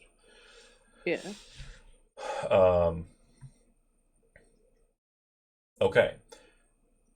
In that few seconds before she enters, Siege, the cop who was holding down the light mechanism, moves away from that spot and will walk over to you directly, basically holstering the 2 light sticks. And he looks at you and he says, "Excuse me, sir, move along. Sorry, your attire, or you're not working for Arasaka, are you?" He responds in Russian. Oh, okay. So he kind of looks at you and seems to kind of understand for some reason. But then when he responds, he says, "I don't speak Russian, but I understand you. You move along." And as he's kind of making those gestures, I need you to make a spot or a perception check, Redtail. Siege is distracted and won't be able to catch this because the cop is like right in his face trying to tell him what to do. So I'm sorry. Redtail's making the perception, or is he just? Yeah, Redtail's making the perception because this guy literally walked over to you and is basically like taking your whole attention. He's kind of yelling at you and then like talking down to you as if you're an idiot, not a And person Siege who is, speaks another is language. playing the no hablo inglés card. Yeah. But again, he's very much trying, he's very much keeping your attention, and you can keep seeing his hand going for his weapon. So it's very clear to you that like NCPD is NCPD. Okay, so Redtail, you see the doors open and Melissa Chen step out. Directly behind them, a distance, are going to be Morgan, Cryptid, and Riff. No, sorry, Cryptid and Riff. Morgan still up in the space. She would pay the bill at this moment, and Vix, you would be powering up the bike, ready to move on alert. Redtail, what do you do? You're muted.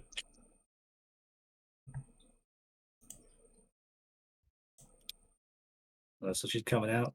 Yeah, Which way is she you going? see her exit the door. Which way is she going?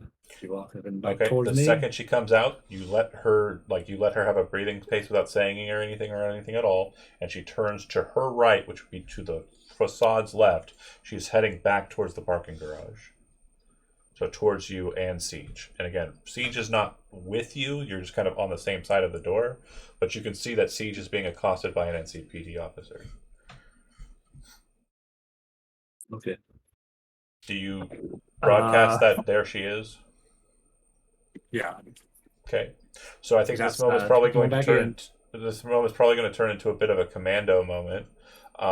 Siege, they're talking to you. You hear Redtail in the hollow say, "She's leaving." You look to the side and can see Melissa walking, and she's kind of looking at you, and the cop kind of confused, but like seemingly like not understanding, like, you know, it's a situation. How would you like to act in this moment? I'm gonna pull up the big gun and shoot the shit out of her. Okay, so everybody go ahead and roll initiative. I assume that you are going to be putting your allotments to. Oh, we don't have tokens. Hold on. Yeah, we do have tokens. Select your token. Yeah, I have. I currently have my combat awareness set up. I have 3 points in the +1 to hit and 1 point in the +1 damage. So before we start the fight, just so you know, you can change it at the very beginning to whatever you want it to be. But once you're in the fight, it will take an action to change it again. Yeah, that's probably just what I'm going to keep it at. Okay. Because I only have 4 ranks, so I can't pump my to hit any higher. Yeah, but you could. I think you could shift it to initiative, like fully. There's also 2 abilities that are in the Dark Skies homebrew that you can shift to that I want to make sure are very clear to solos, and I'm going to state them now. So for solos, hold on, rolls. There are 2 additional things you can track to, and they are Bodyguard and Shadow. Bodyguard says you're trained to jump in front of a bullet to take one for the team. For 4 points, you can make yourself the target of any attack targeting a friendly target within 2 meters/yards of you. You cannot dodge a range attack if you use this ability. So basically you can pump all 4, and if you have friends near you, you can basically intercept bullets. And then Shadow says you are skilled in infiltration, tailing, and sneak attacks. Each point you add to Shadow gives you +1 to any stealth and track checks that you make while it's active that way. Oh shit, I should have used that earlier. It's okay. Oh, well. It's something that I think I've told every solo, but I just want to make sure that it's recorded, and now people can hear me saying it over and over again at the 2-hour mark of this, or 1 hour 58 minute and 53 second mark of this video. It's actually before then. Shut the fuck up, John. They're all rolled. Melissa is going to be going on. Oh, mine's not rolled. My name and token selected. Did you select your token? No, I didn't see it. It's way the hell over here. How fucking dare you? How dare you leave me over in the street? That's close enough. I'm fine with it. Just leave it as is. Lower. So she will be going on. She will be going on 13. Okay, just so we are aware. The people who are in the combat are going to have prio over people who are not in the combat yet.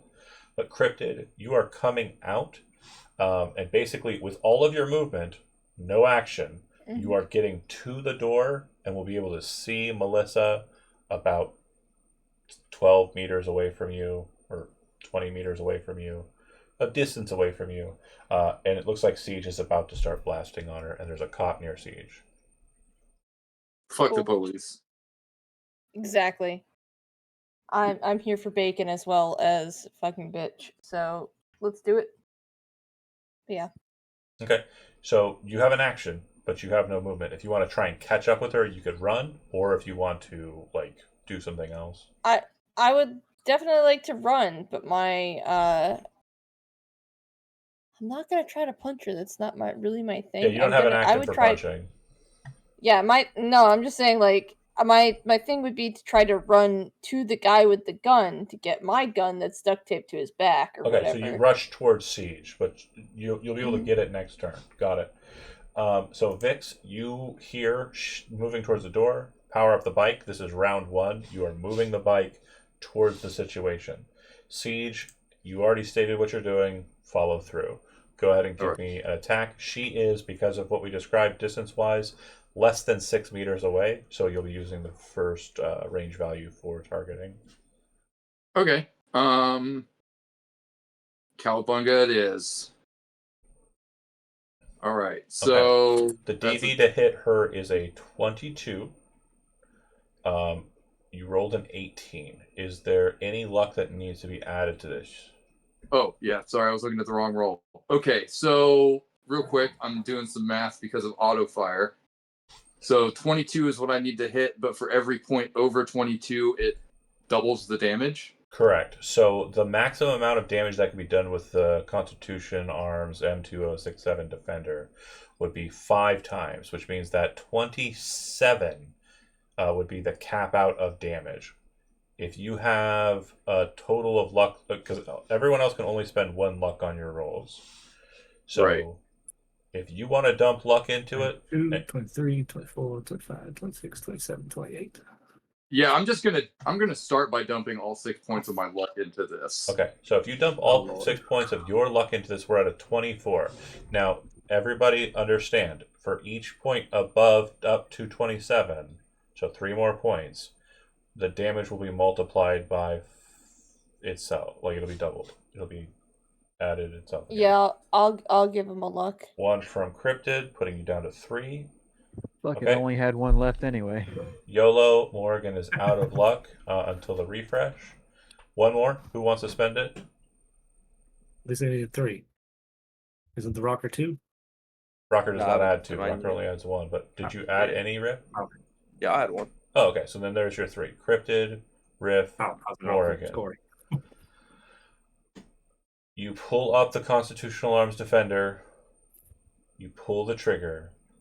It sends forward a volley of high-powered ammunition into Melissa Chen, and you watch her. Oh, I've actually only got basic ammo. I'm not. No. I know it's still assault rifle ammunition. Yeah. Yes, there is high velocity ammo. Sorry, I apologize. A lot of bullets, so many, and she is literally just absolutely just scrubbed with the 10 rounds that like blow into her. It's very thud, thud, thud, thud, thud, thud. The cop is yelling and pulling his gun. Everything's kind of happening in slow motion. After you shoot her, you watch her just get decimated. Like parts of her fall off. It's like that scene in RoboCop. She falls to the ground very dead. And Cryptid, you're close enough that all of that is caught on film. Mm-hmm. Siege, how would you like to move next? You still have a move on your turn, is what I'm saying. He's I guess where's the van located now? The van is back inside. I parked it. Yeah, she had to park it. I guess they'll start hustling towards the van. Okay, so you start moving away from the cop towards the garage. Okay, moving on to the next initiative, Redtail. I'm going to move to her body.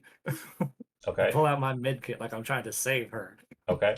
I'm going to shout for the officer, help! Go ahead and give me a persuasion roll. Beautiful, beautiful work. The DV on this is going to be 17 because she is very much the case. Like, it would take an idiot to believe there's any chance of that happening, her surviving. I'm telling you, when I say obliterated, I mean obliterated. I got you. Come on, like 25. Okay, so you rush over and play like you're trying to help. The cop does not give a fuck. He is turning towards Siege and saying, hey, in like 3 seconds, stop! So then it'll go to Riff. You would basically be coming right out of the door at this point with your full move. If you want to use your action to run, you can. Or if you want to hold at the door and kind of wait it out. Yeah, I'm just gonna we're just gonna be like at the door, like, Oh man, I love Night City. I just kind of move away from it like it's not even your fucking problem. Yeah, I wasn't even Hell yeah, involved in you this. didn't drive here. Fuck it. Okay. Um, Morgan, you likewise would be using your full movement to get to the door. You come out and see. Is it safe to say that I could call my bike to meet me outside? So the bike activation takes about a minute. So it will arrive, but it's not as instantaneous as it is in Cyberpunk 2077. Obviously, the car or the bike doesn't spam out of nowhere. So you could call it for you, but it won't arrive immediately. Okay. It's less than a minute, but it still has to drive over here. We ain't even involved in this. Yeah. We're still. We just came out from dinner. Cryptid. Also, would it be safe to say that I left my gun in the bike? Yeah, that's fair. Cryptid. It comes back around to you, but before we get to you, the cop draws a gun, points it at the back of Siege as he's running away, and pulls the trigger. You watch it hit him in the body, and it doesn't matter. Okay. What bullets? I'm Siege. I dealt a total of 12 damage. Does that bypass your armor, Siege? No. Okay. He's so proud of himself. 15 SP, yeah. Retanking. There was a reason the cop was like... So the next thing that happens, Don't do Cryptid, it. I want to make sure this is very important that you hear what happens here. He shoots him. He then reaches down to his radio device and yells, "I've got a cyber psycho." Oh no. Then it is your turn. God. Fucking. The gun is heading back to the van. Do you wish to follow the gun to the van?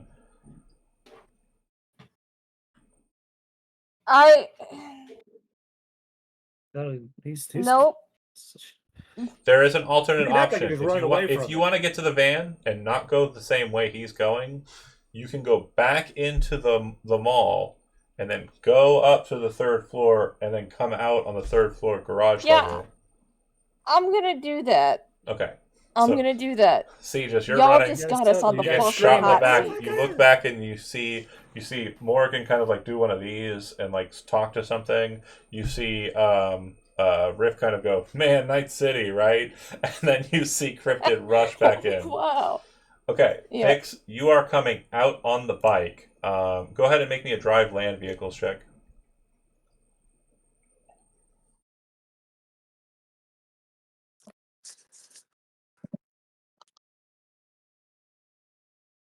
You there, Magpie? Oh. Sorry. It's okay. So you're driving the bike. I know that. Yep. I'm so sorry, Magpie.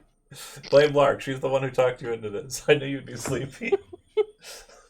Go ahead and make me a drive land vehicles check. I'm gonna do that. I guess it's good. Nice. Siege, you would actually be surprised as you see Vix fly out in front of you as she ignores the toll situation for the drive or for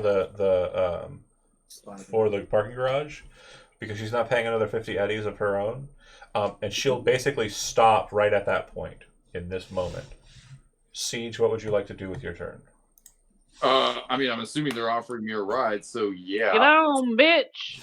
He kind of throws the gun like around, so it's like slung over his back now. Yeah. So this way he can kind of hang on, and if he's got to shoot, he can use his heavy SMG. I would say that, like, looking at Vix and like having hung out with her, this is the first time like you physically contacted her, and when you kind of grab a hold of her and she kind of locks in a driving position, you were expecting something like very soft and very simple, but you're like grasping onto this very muscular, very corded cybernetic demon, and you're kind of like, okay.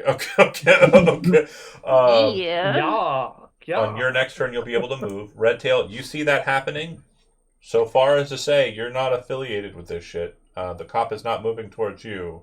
But how would you like to respond? While all that's happening, the cop's not looking in my direction. He's past me already, right? Yeah. Is there anything left of her that I can check for stuff? Sure, Her sure. pocket, or her chip in her neck, anything I can steal. Sure, sure. So it does look like she has a car key. It also looks like she has a data tablet, but it looks like it's a secure data tablet that you would need, like a Netrunner or something, to kind of figure out. Take it. And she has a wallet. The wallet is a secure I'll wallet. take both of those. The wallet is a secure wallet, so you don't know if that's going to be a good thing to have. You'd also, as you're pulling that out and looking at it, you'd see that there's a Platinum Team trauma insurance package that she seems to have afforded. Oh, drop that shit. Fucking neighbor. Do me a favor and make me. I'm going to use my tools, and I'm going to make sure she's dead. Well, okay. So what you would notice no saving these splatters. No, just make a first aid roll, because I think I made it clear, but I just want to make sure it is clear. Go ahead and roll your first aid. I see trauma team. Did you roll not a 0? Yeah. She's dead. No, Trauma's zero. not coming. Trauma doesn't come for corpses. Like, if they see, the Biomon says she's in trouble. You're threatening. You're threatening me with it. I was like, uh-oh. But if they see that she's dead, no, it would have gone differently if she wasn't completely obliterated with 8 times 5 damage, 40 damage on the onset. Like, yeah. But here we are. We're in the world we live in. So, Redtail, you're checking her over. You take her wallet and you take her data term. You do not take her car keys. Yeah, I'll take her car keys. Okay. Actually, no. Well, it's a corporate car. She's gonna have trackers in it. You're a smart boy. The same's probably true of her wallet, though. I want to make sure that I made that throw it clear. away. Okay, chuck that. I'll throw it away after thinking about it for a second. Riff. I'm gonna throw it right back on her, beside her body. I'm not gonna throw it 10 Yeah. feet away. No, I understand. Riff, you are Throw it at up. the cop. You see Cryptid run I'm back gonna use my into the move. I'm gonna building. get the fuck out of town. Do you rush in with Cryptid, or do you stay out here with Redtail? Well, Or do you stay out my here with Morgan? my guitar and gun are probably in the van. So you're going with Cryptid. Yeah, I'm gonna get my gun and guitar at Okay. least. You would see that Siege and Vix ride off. Okay. In the next beat. But Morgan, your bike will be here in another round. So you can follow them or you can follow others. But I want to say that there will be one thing that happens before we move to it, and I'm going to be shooting the shit out of both Vix, Siege, and the bike. The 2 Arasaka security guards are out with Shingans, which are submachine guns, and are unloading, and the cop is also putting rounds down range. You're mounted on the bike. Evasion is not an option. So I'm just taking shots. I will say, if they're trying to shoot Vix, could she? Oh use yeah. Siege The to cover? Shingans are definitely directly into you, right? They're Okay. shooting the shit out of you and the back tire. That's what they're aiming for. Boom, boom, boom. And then Oh, don't touch my baby! the cop is trying to shoot Vix in the head.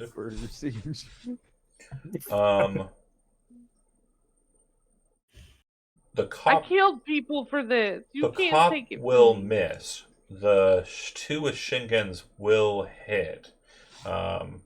It doesn't do enough damage to the tire to pop it, but it does do damage to the bike.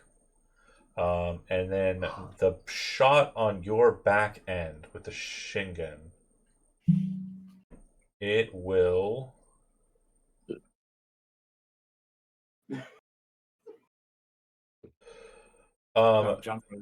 So no, I didn't freeze. I was just trying to do math. It will do a total. Locked in. It will do a total of 16 damage, which will be reduced by your 5. But again, I did this to Mooney, and I feel bad doing this to your first character day out. But it was a critical injury to the back. I've been rolling a lot of these. That's fucking hilarious, though. No 1 fucking damage. limb. Wait, It's hold like on, you hold take on. 1 point of damage and lose a leg. 1 damage of critical damage. You hit him right in the weak spot. Well, hold on. Let's see what it is, because again, I'm gonna have a hard time explaining blowing your arm off or leg off with this, so I probably won't go that route. Because again, you're wearing pretty heavy armor, and it's only a sliver of damage that's getting in. So I'm rolling my thing. I got you. It hits him right in the butt. No, it's actually not that. It's not that crazy. Jumped up and bit me. It's not that crazy. So it's going to be crushed fingers. So that's actually not bad. That's not bad. So here's how I'm going to explain it. Okay, you said you threw your Constitution onto, or your Defender onto your back, right? Yep. During that moment, and as you were kind of getting ready to grasp her, they shot at you, and the bullets hit your hand and kind of wedged your fingers into like the gun frame, and and you can feel them break under the weight of the bullets smashing against your fingers. So I think that's not bad. I'm glad it wasn't something crazy that I'd have to dismiss. So was that body armor? Magpie dropped out of. You took 1 damage. Yeah. So 15 is your SP, right? Right. So then your SP would drop by 1, so you now have a 14. Don't worry, Magpie. I got it. You go ahead and use. It's cool. It's cool. We're almost done here, though. It's not going to be a super long session, this one. Because you're already done with the job. Now we just have to do the getaway part. Okay. All right. And then Magpie was...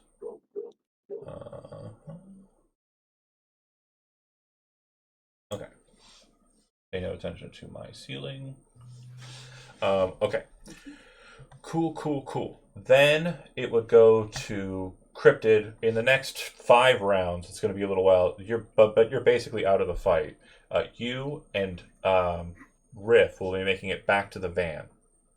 In the next 1 round, Morgan, you'll be getting your bike, and you can chase after Vix and Siege.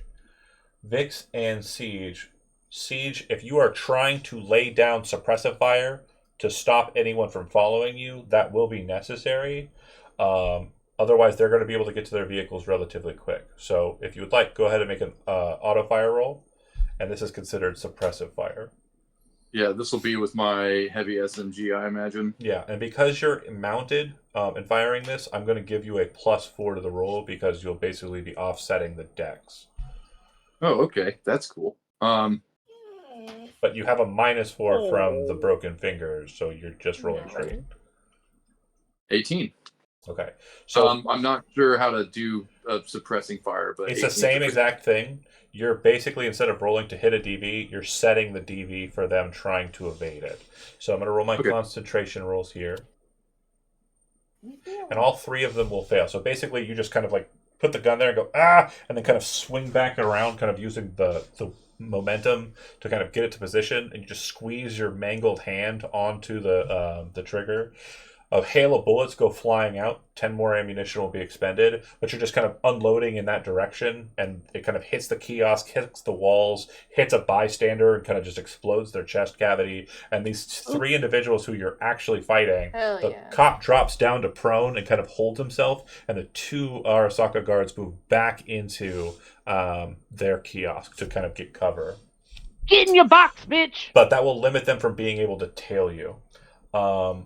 Vix, go ahead and give me a drive land vehicles check. 19. Okay. Does anybody want to spend any luck on this roll? Yeah. Unfortunately, I cannot. You're going to spend luck? Fuck you. Down. Magpie, you want to spend both of your luck on this? Or just one? Okay. 21. Anybody else? I'll put a luck down. 22. Okay, perfect. So you start driving off. Now you have to go in an eastern direction if you want to obey the law. And you will have problems if you go the other direction with construction and traffic. If you obey the law, it's going to be smooth driving. But if you don't obey the law, it'll be harder for people to tail you, but very hard for you to maneuver. How would you like to proceed? Goalie down.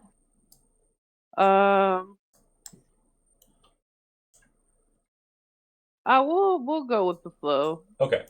So you're going to zip out to this point, and then you're going to be maneuvering underneath the highway. Once you get to this divide, you're going to have 2 options. You can get on the on-ramp and start heading towards Japantown/Charter, or Charter Hill, then Japantown, or you can make your way southbound to try and go into the corporate center. There will be a more opportune time for you to be NCPD'd in the corporate center, but it's going to be a harder place to tail you. If you move towards Charter Hill and Japantown, less cops, more private security, but a lot more open ground for you to kind of like gain a bit of distance with the bike. Which of those two paths Yeah, would you like? towards Japantown. Okay. No roll is required here for land, but I would like the two of you to go ahead and make stealth rolls. And again, you have a -4 for this roll, Siege, because of your outfit. Okay, can I go ahead and redistribute my points? Yes, as an action beforehand. So Yeah. you go ahead and you're going to be adding 4 points to the roll, so that'll offset the penalty I've given you. Good play.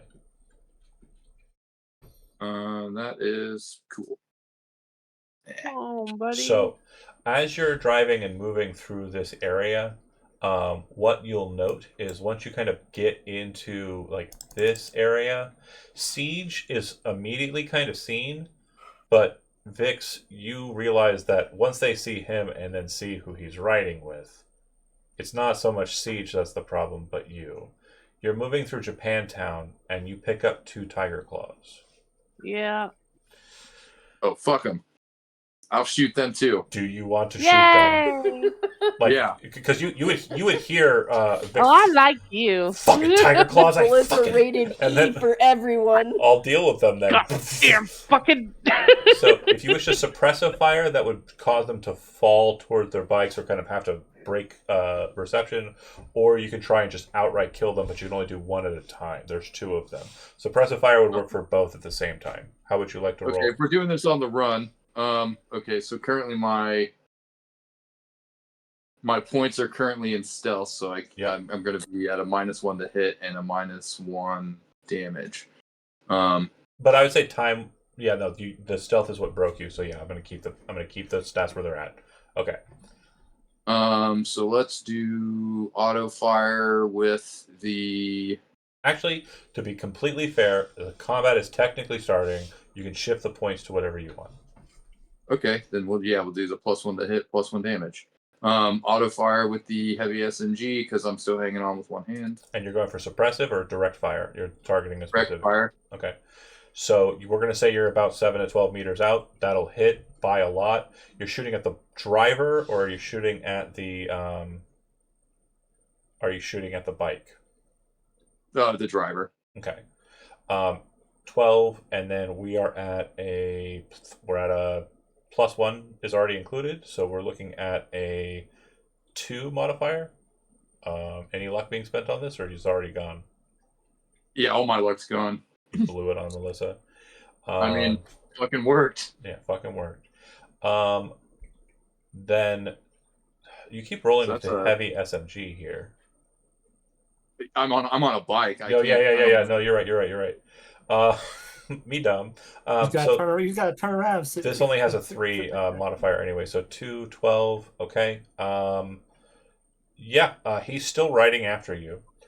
Vix, go ahead and give me another drive land vehicles, and then if you want to make a maneuver during this moment, like if you want to do something sly, just describe what you're trying to do, and I'll add that to the DV.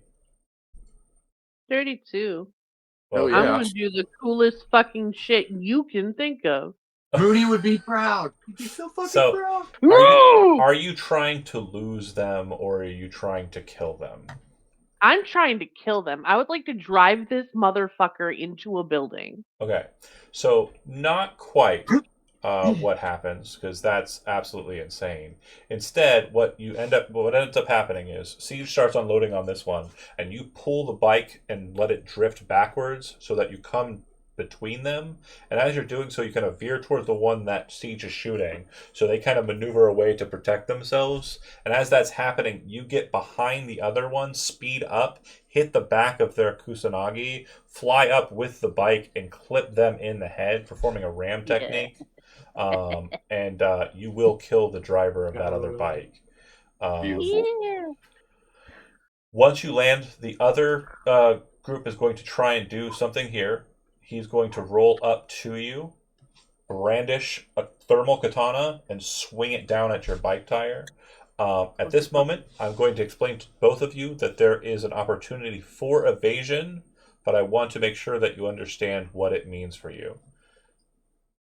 Vix, if you wish to try and make an evasion roll, you can save the bike and it not get hit. But if you fail it terribly, you will be knocking the bike off the road.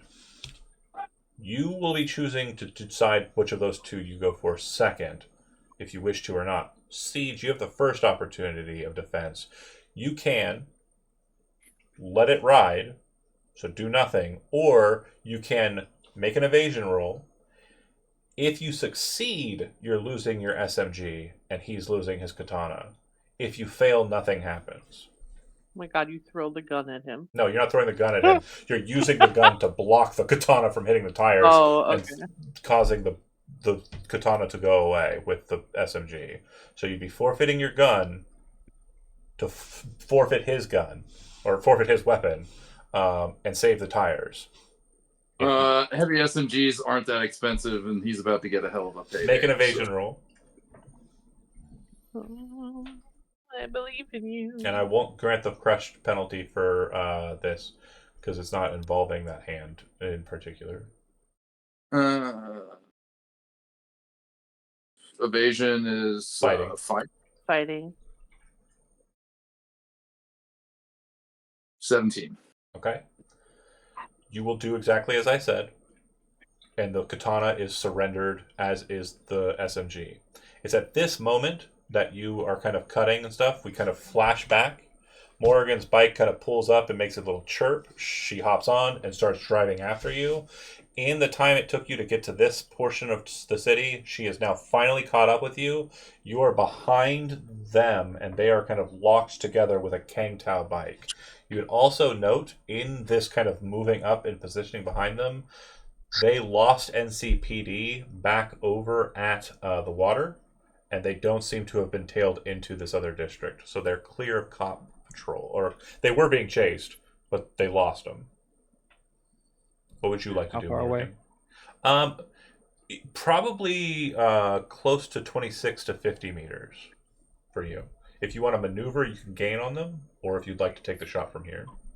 And I make it 51. You can slow back. Yeah, that's absolutely fine. You pull back a little bit. You drop the Nekomata onto the handlebars with one hand, kind of drop low, maintaining position, and using that new perk you got. Oh my god. Take the shot. Is it safe to say that since I haven't been in combat yet, I can still choose someone for extra damage? Yeah. Cool. He's taking extra damage. You were tracking them too, so. Yep. Fuck him up. Here comes the fumble and the miss and hits your own Let's guys. go, baby! Okay. So we are at 51. Perfect hit. 15. Did you... you weren't going for the head, were you? No, this is just a body shot. Okay. Well, he's already I'm going to forego my extra D6 to give him a crit. Okay. So that means that he will take an additional 5 damage, which is well enough. So as you it specifically says critical injury. Oh, so it's not the damage, it's just the injury. No. Got it. Okay, well then roll 2d6. Or does it say a specific critical injury? No, it says if I hit with... Well, I assume he's unaware of me. I haven't been anywhere near him. Yeah, he is unaware of you. Roll 2d6. Okay, yeah. Go away. D6. Okay, so 8 would be a broken leg. So you kind of shoot him in the midsection pelvis area. I will say that the damage is sufficient enough to kill him. So it's actually going to hit his leg as he's kind of reeling away from the clash that he had with Siege and Vix. And he's kind of pulling away. And in that second where you kind of get like a broadside of him for just a moment, boom, hit. It hits into his upper thigh, into his pelvis, and kind of out the other side. And you watch as the bike careens, Siege, in front of you. But you definitely recognize the trail of a tech rifle. Like, it's, if you've ever seen the movie Eraser with Arnold Schwarzenegger, right through this guy. And as you kind of, what the fuck? And kind of look back, you see Morrigan's red bike, her red jumpsuit, and this beautiful sniper rifle kind of like being lifted up back over her shoulder and thrown into the holster as she takes the bike's handlebars and moves on. You got me doing it, Magma. the Tiger Claw bike flies off to the side, hits with kind of like a messy screech. It seems that the body that was on it seems to have softened the blow, but the guy in between is an explosion of shattered everythings. With that, the three of you are able to kind of move into Watson, crossing over from Japantown into Kabuki. And Vix, the place you know to go to be safe is Lizzie's bar, right? Yep. You three Yep. make it there, pop out in the back, and Vix will lead you in. Cutting back to the other crew, you make it to the van. There's no issue. But as you try to leave, they say that their security has detained the location. They're doing a security sweep. Your options are wait and try and play it off like you're supposed to be here, or you can just rush and escape out in your van. Can I contact we can them wait. on the? During that whole drive, no, absolutely not. No, once we get to Lizzie. It's going to be a while. They're still catching up. Okay. Yeah, I think we just play it cool, and we go to deliver the information, and that's it. Okay. So once you've We weren't part of a fight. Once you've gotten let out, Redtail, you're kind of on the front, and you were at the scene of the crime. And NCPD, like that one cop there, kind of moving over, you would notice that a very strange NCPD AV does fly overhead, but like kind of vanishes from view. It looked like it was heading after your friends.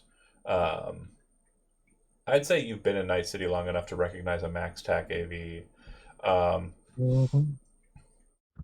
But would you like to do anything in particular? Do you want to stay on the scene, or do you want to just move away from it? I'm gonna move away from it. Yeah. He's just gonna start sauntering towards the middle over here. Go ahead and give me a stealth roll.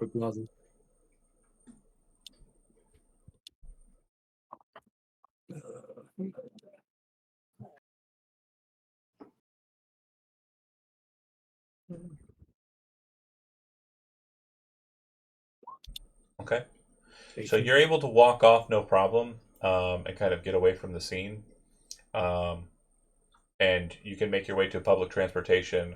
By the time you kind of get free of the scene, and kind of decide you're going to start moving, but not sure exactly what, you're like waiting in the public transportation, like end cart waiting areas, you would get a text or a call from Vix, and it'll be kind of broadcast the whole holo channel. Pausing there before Magpie tells me what she says in it. Cryptid and Riff, you decided not to rush out. You're staying on scene and waiting to kind of exit, correct? So just as you're allowed to leave, that's when you would get hit with the call from Vix. Magpie, what does Vix tell them when you get the call? At Lizzie's lost the pig. Each needs a band-aid. Yeah. Each has a boo-boo. Fucking crushed fingers. Foxy boy, you come in? So a note, crushed fingers will require a surgery roll, DV15, to be fixed permanently. Like they literally broke your fingers. It was a lucky shot. At least it wasn't like I would have not. If it was anything like if it was a foreign object, yeah, that's fine. If it was broken ribs, okay, maybe. But if it was anything else, I'd have been like, nah, I'm not doing this to him. You take 1 point of damage and your leg falls off. It was 4 points of damage when I cut his leg off before. So I mean, that's not much of a huge number. It was a really lucky shot there. Yeah. No, it's cool. We got. I imagine when their group gets back together, Redtail will patch him up, and then he'll probably need to get in touch with a tech to. Are Cryptid and Riff going to Lizzie's? No, I think we'd rather go get our money for everyone. So you connect with you go to the Dicky Twister, and basically before we go into the Dicky Twister, I would change back into my old clothes. Yeah. Yeah, absolutely. But do add a luxury suit to your gear. That is business wear suit to your gear. Sorry. So I will say real quick, micro video. Oh, she's BDing. It's not micro video. No, Yeah. Siege has micro video. Oh, sure. So basically, once we roll up to Lizzie's, could he just send that video on to their contact? Absolutely. But Cryptid's going to be giving a bit more because it's a brain dance recording. So That's fair. she'll put that Yep. forward or not. Are you putting it forward? Yep. Okay. The killing stroke was had by Siege. That was recorded. So each of you gets 5,000 eddies. Siege, you get 2,500. In addition. An extra 2,500. 2,500. He gets 5,000 plus another 2,500 extra. Right? Correct. So 7,500 for Super. Siege, 5,000 for everyone else. And I'm pretty sure he was in the chat. I don't know if he's still in there. Steve, if you're in the chat, go ahead and DM me if you've been watching who besides Siege in this group would have been the MVP for you, and I'll let them know on the side that that's the case. So fixers determine who get more money in our gigs, which is super fun. You hide out at Lizzie's, and for the time being, that is where the session will end. Do the others catch up with that I show group? up in an hour to fix his fingers. Okay, let's go ahead and get that out of the way then. Go ahead and roll a DV15 surgery roll for me. Meanwhile, you're listening to music and getting drunk with a bunch of crazy chicks. Yeah. Siege is totally. The best BDs in the basement. Then a random fox comes in and tells you to show him your hand, and then like starts pulling out tools and like re-breaking your bones back into place. Perfection. So it sounds like Lark and Riff, you are sided or like on one side of the situation, and then I think everyone else is elsewhere. And I think that works out perfectly, with the exception of Redtail, because I believe you're on the Saturday docket. Is that right? Mm-hmm. Yeah. Okay, so Redtail, you'll break off from them and kind of go to Cryptid to just get more information. But I'm also on the Saturday docket. Oh, cool. Then the Riff will. Well, yes, Riff and Cryptid. Yeah. Wait, Lark, you're not on the Saturday docket. I can't do Saturday. Got it. Cool. Okay, so it's a hot mess, and I'll figure it out in the fucking wash. I wish I could. It's totally chill. It's what I do. All right, then we'll end it there. Thanks for watching. It's a little early, than normal, but thanks for watching those that did. Solid hit, everybody, and we'll call it there. Hell yeah. Heck For yeah. fixing his fingers, Siege is going to go ahead and pay Redtail 200 eddies. Okay. Yeah, good call. Good night, folks.